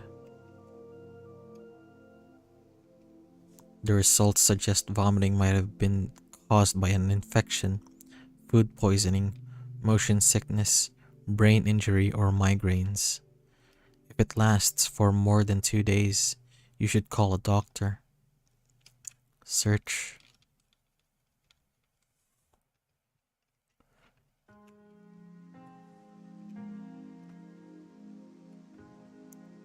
Hallucinations. You're not sure why you typed that. Maybe you should call a doctor now. Just when you were about to type in a number, your hand seizes up. Your phone falls onto the couch. What was that? You hesitate. You dropped your phone from a little muscle cramp. You've had those before. Whatever bug you've caught will probably pass by tomorrow morning. You get yourself some tea and a slice of toast and rest for today.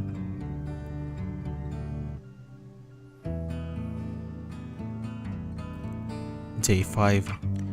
You slept through an entire day, but you still feel weak when you wake up. You drink some tea and wonder if you should eat something, but you decide it would probably be better to wait it out until morning, until tomorrow, and give your stomach more time to rest. It would be a waste of food if you had to throw up again. You drag yourself to the fireplace and make a fire. You make yourself comfortable on the couch and watch the flames. They sway from left to right, and if you aren't careful, you could get lost in their hypnotic dance. You start to feel lonely, even as you enjoy looking up at the flames. You miss your mother's chicken soup that she cooked whenever you got sick. You snuggle even deeper into the blankets. Why did you have to get sick all alone and out in the woods? Your mind drifts off, and you look around the room in a daze. Is the room getting bigger? Maybe you just imagined it. It's alright. I'm here. You force yourself upright and seize the fireplace poker, brandishing it in front of you while you search for the source of the voice. You could have sworn it was right next to you, but there's no one else in this room. After what happened the other day, you've checked as much. Of course, you're the only one here, right? You back into a corner so at least you aren't ambushed from behind. Then, you take out your phone and try to call for help. No. An intense pain wells up in your head. A jolt in pain and let go of your phone. You jolt in pain and let go of your phone. It hits the ground, bounces once, then falls flat. You tremble as you kneel down to retrieve it. You sigh when you see that your phone is still intact. Okay, whatever just made its presence known seems like it doesn't want you to call for help. You don't care. Your thumb hovers over the dial pad. You're going to make that call. Call the police. That won't help. You nearly throw your phone out of fear, but you stop yourself in time. You only feel a little pain. Your tears roll down your cheeks. You hate this voice. It's swimming in your head. It's seizing up your hand, and it's like it's controlling you. No. Now you sound delusional. What voice? You mean thinking, right? That's what everyone does. You're just fighting your own intuition, aren't you? You close your phone and go to bed. You hope it ends soon.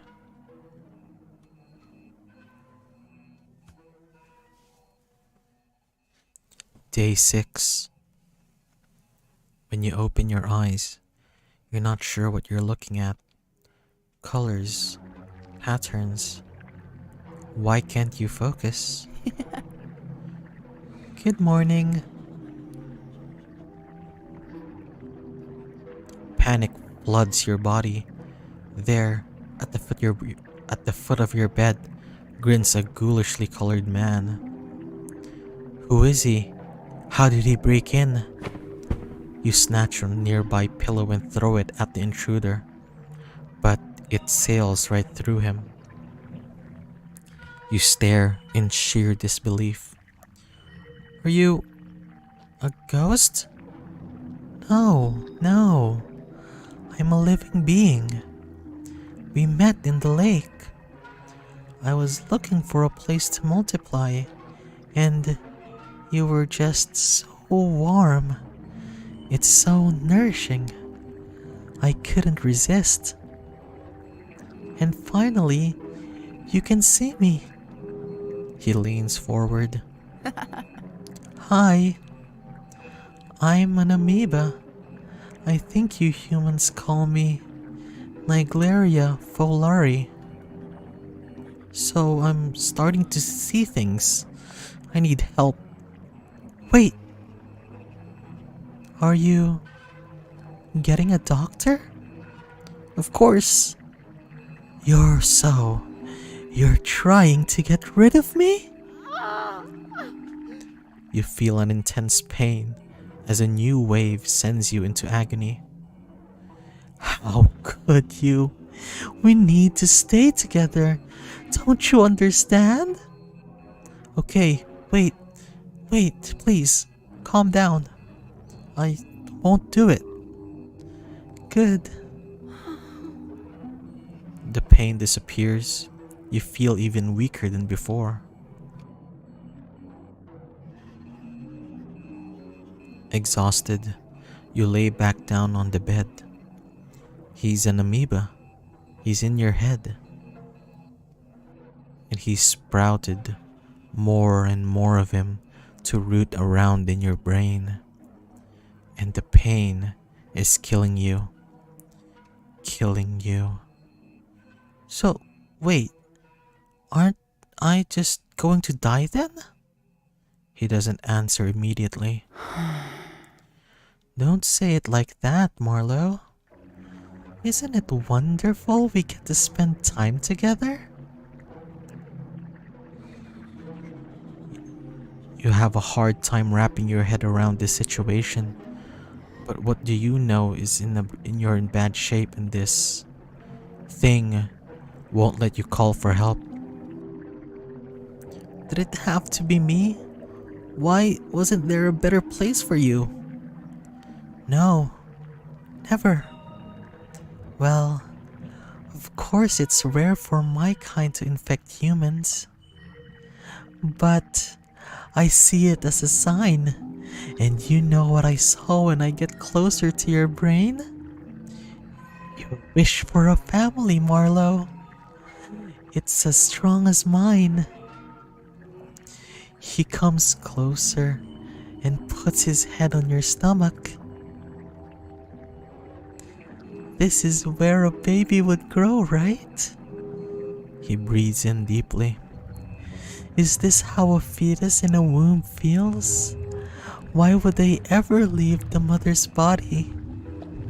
It's so warm and comforting inside you humans. A shudder runs through your body. You want to hit him and push him away, even though you know your hands would phase through him. To make this new family arrangement easier for you, I'll even let you call me Nile. Like your unrequited love from your university days. He can dig into your memories. I can offer you everything you couldn't have, but always wanted. Why are you frowning? Not happy? You put on your poker face. Who would have thought that your days dealing with rude stakeholders would come in handy for something like this? No, it sounds good. Really good. Right? But suddenly, his smile fades. He stands up and looks at you with worry. You're getting weaker, and you were enjoying yourself so much too. It just made me smile.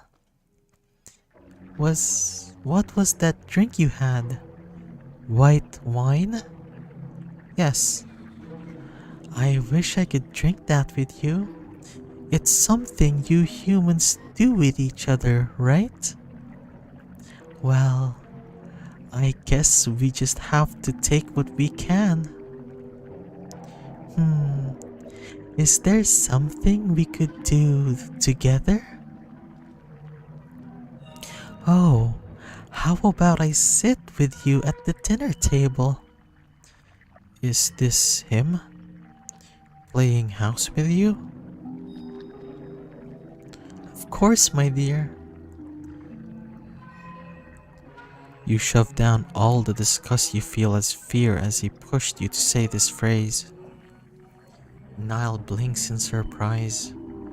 Then, he smiles at you in pure bliss. Oh God, now I'm all flustered. Let's go. Let's go then. After you. You walk into the kitchen while Niall follows you. You can feel his gaze on you. Your hand reaches for the pantry, but Niall interrupts you. You can't just eat bread alone. You're already weak. How about something more filling? I will also try to lessen the nausea, so please, for us. You clench your fist. That's rich coming from him. You turn to the fridge and take out some eggs. You're fine if I make some scrambled eggs, right?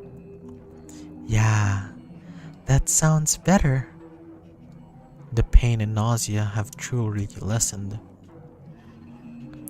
Seems like if you humor him, you can at least keep your head clear enough to think.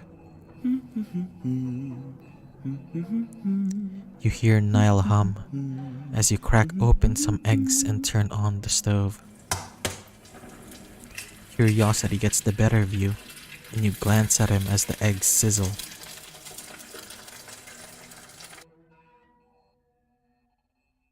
He sits on a chair at the dining table, swaying left and right, happily waiting for you to finish cooking. What is this madness? This peaceful scene unnerves you more than anything, but you play along for now. After you choke some bites down, he leans forwards in excitement. It tastes better with some company, right? Absolutely. You're really sweet too. He continues to hum. I'm happy that there's at least some things we can do together. What else? Oh, is it possible for us to watch something together later? I saw glimpses of what was it? Movie dates in your memory. My phone is a little small for us to watch something together. Okay. With mixed feelings, you turn back to your plate, thankful he at least lets you eat in peace until you're finished. You clean up and begin to fidget, as you're not sure how Niall wants to continue the day. Suddenly, you get goosebumps and slump down. You heave, a wave of nausea surging through you. Oh no! I thought I could give you more time. He reaches for your arm, but it goes right through. I wish I could help you stand. After a few seconds, your nausea dissipates. How can you survive this situation? What should you do? Is there a way to be rid of him? Let's get back to bed, alright? You both shuffle back to the bedroom. You lay down in bed and Niall sits down beside you. He strokes your hair as you gradually fall asleep. Day 7. You hardly slept and still feel weak. Your neck is very stiff and the weird colors appear again before your eyes. Oh, you're awake. Good morning, dear. You turn your head and see multiple Niles next to the bed. You suppress the urge to scream. Here, I wanted to show what our children inside you look like. There's even one that looks like you. Here. He puts down a blob of blue mass on your lap. The way it gurgles and cries, it sounds desperately like a human baby. It coughs, and some blue spit runs down its cheek. Isn't it cute?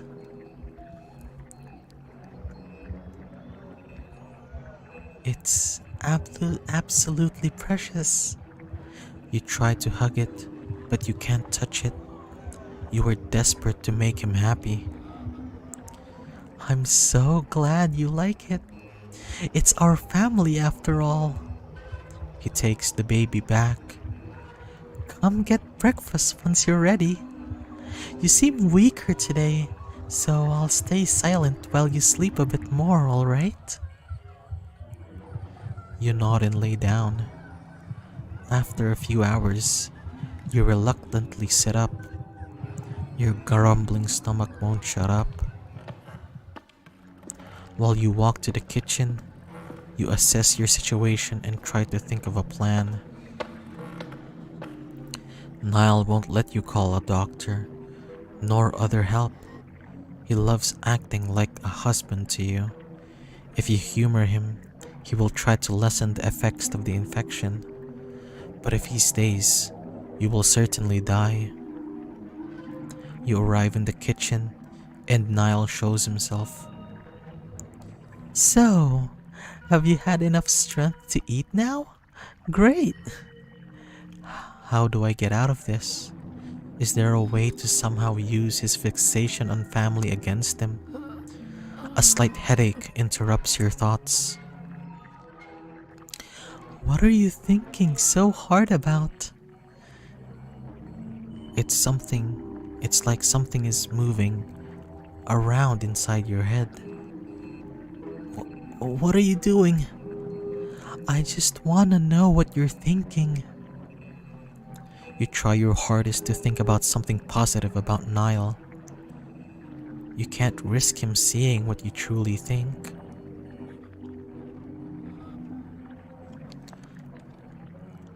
A lovely day to spend with my Niall. Oh, you charmer. He sounds absolutely delighted. The headache disappears and you sigh in relief. I think somewhere in your memories it said a little caffeine helps when you have a headache. Yeah, coffee sounds great right now.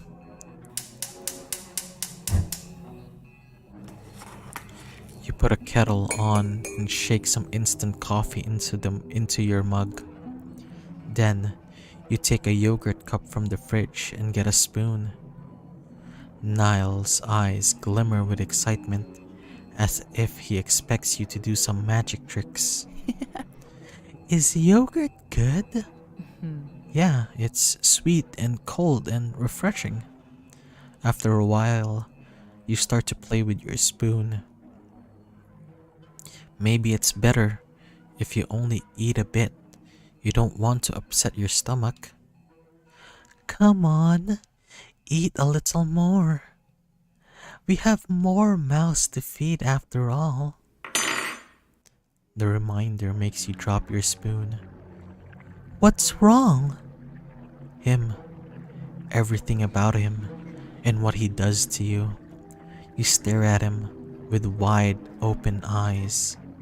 You bite down as hard on your lips as to hold yourself back from giving him a piece of your mind. Are you angry? No, no, I know you're just worried. Well, we both want you to be healthy, right? So, I'm allowed to be worried about you, right? Sure. This is a nightmare. When the water is ready, you pour some into your mug after adding some milk and mix the coffee and drink it. Do you feel a little better? Yes. There's a palpable tension between you two. Niall makes a first move, putting his hand on yours. Here, this might cheer you up. You see blue shapes glow and dance in the space between your hands. Do you like it? You slowly nod. Oddly, this beautiful dance of colors comforts you.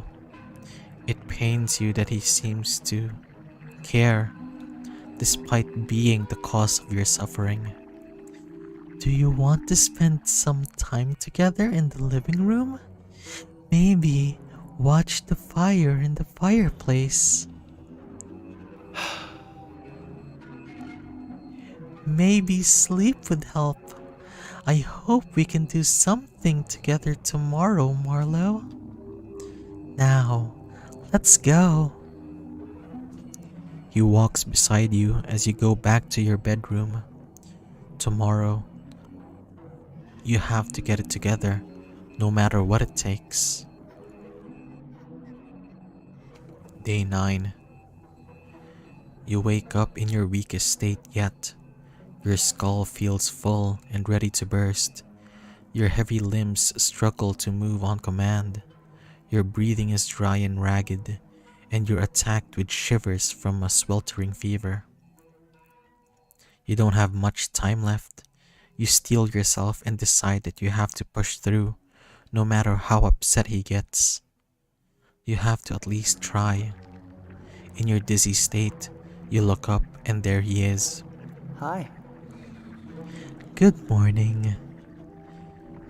You wish dearly that he would just leave your body. He acts like a husband and wants to be a father. What a disgusting display of his fake family. Wait, a father? Niall? I have a question. Yes? He strokes your hair as he speaks. How you wish you could smack his hand away. Why do you want to be a father? Well, I sort of already am, right? I believe I'm pretty good at it.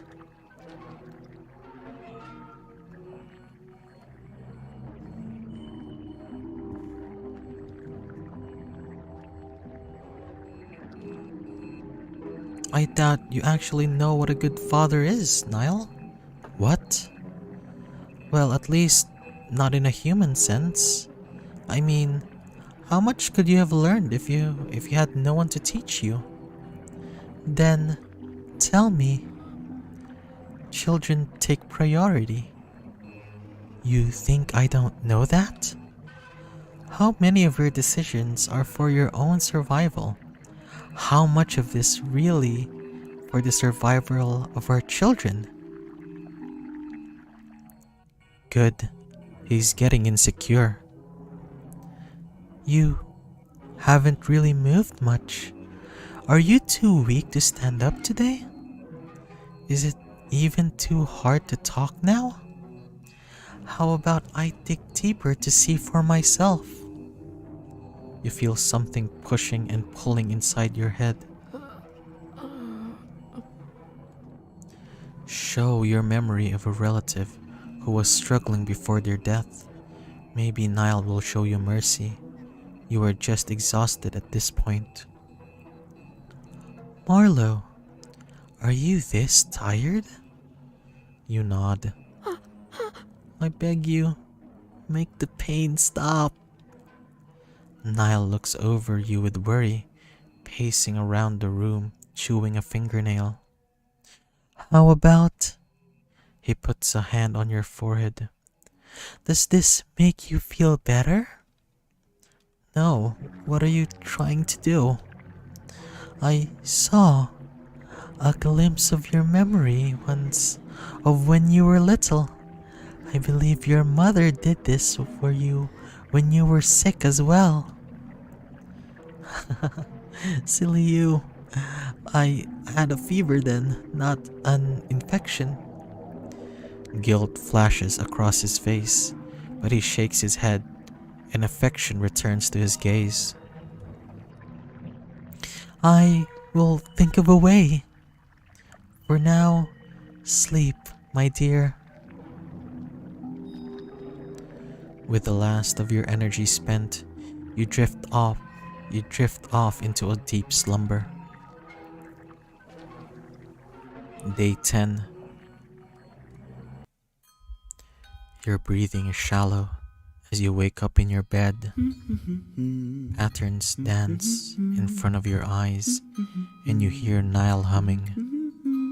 You know he's not real, but you still feel his warmth next to you. Is it comforting? Are you scared? It doesn't matter anymore. All you know is that you're experiencing him.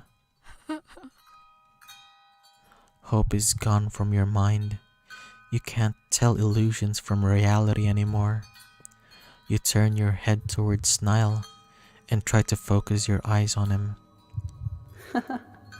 Oh, how beautiful. He reaches out to you and caresses your hair. You must have turned and tossed a lot in your sleep. The bed sheets are like a veil, Anya. Maybe this is the only way we can marry. I know we don't have a lot of time. I feel you getting weaker by the second. But don't worry. I am with you. Until death do us part. You feel him wrap you in his embrace. You never felt and you never imagined that death would feel so warm. You slowly close your eyes as you hear Niall humming the wedding march.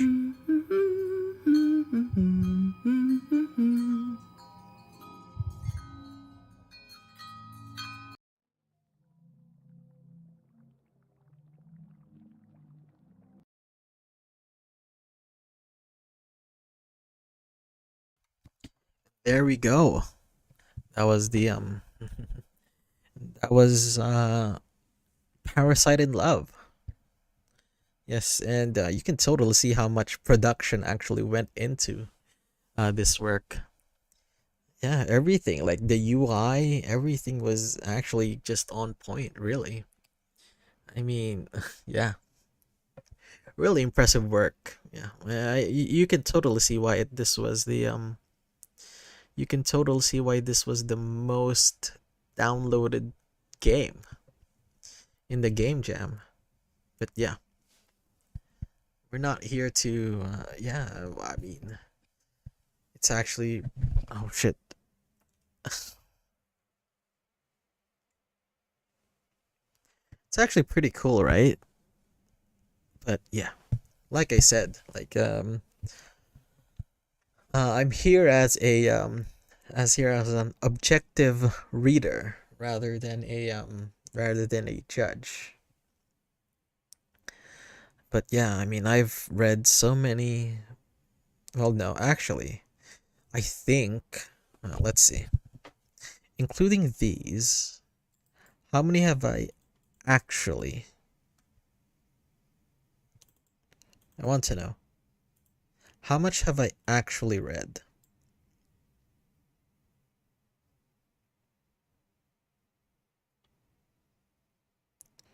Let's see.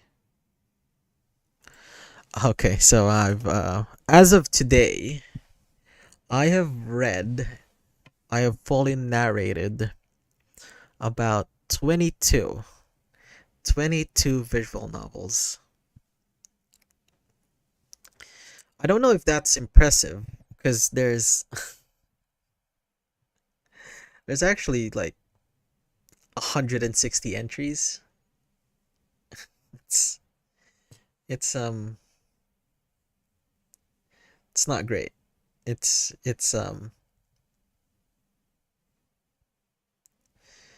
yeah. Yeah, I still have a lot of catching up to do. And like I've seen some works that have maybe 45,000 words or something like that.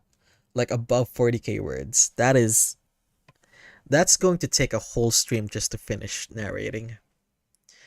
Um so I think I want to kind of push that back until I've read more works. But I don't know. Like I don't know how to approach this type of situation. But yeah. I mean, just think about that. Like when we did Girlfriend Simulator, that was about like 20 plus K. So, and that took me around maybe 3 hours to finish reading. That's insane. Oh my goodness. So that means I'll have to be reading for like 6 hours because it's just a times two, right? So 20k, 40k. Yeah. So, wow. That's insane. I do not look forward to that. So that's why I think it's hard. It's hard. It's hard. It's a hard situation to make. Anyways, I want to shout out um Desavine Art's son, which made a wonderful fan art of me, of course, and Taumi Jellyfish. So yep, Taumi the Licorice Jellyfish. I mean, those two are in.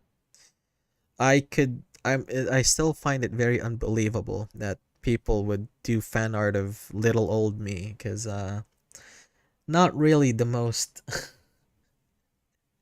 not really the most significant character, or not really the most recognizable character in any way, shape, or form. I guess maybe like because the model kind of looks, or rather the avatar kind of looks quite simple. Maybe that may be something, but yeah, I'm I'm very flattered, and I still find it unbelievable because I don't know, man. Like it makes no sense. It makes no sense to me. Well, that is it, guys, for tonight. I don't think anyone's watching, but yeah, go me. No, all right then, guys. I'll see you next time. Goodbye.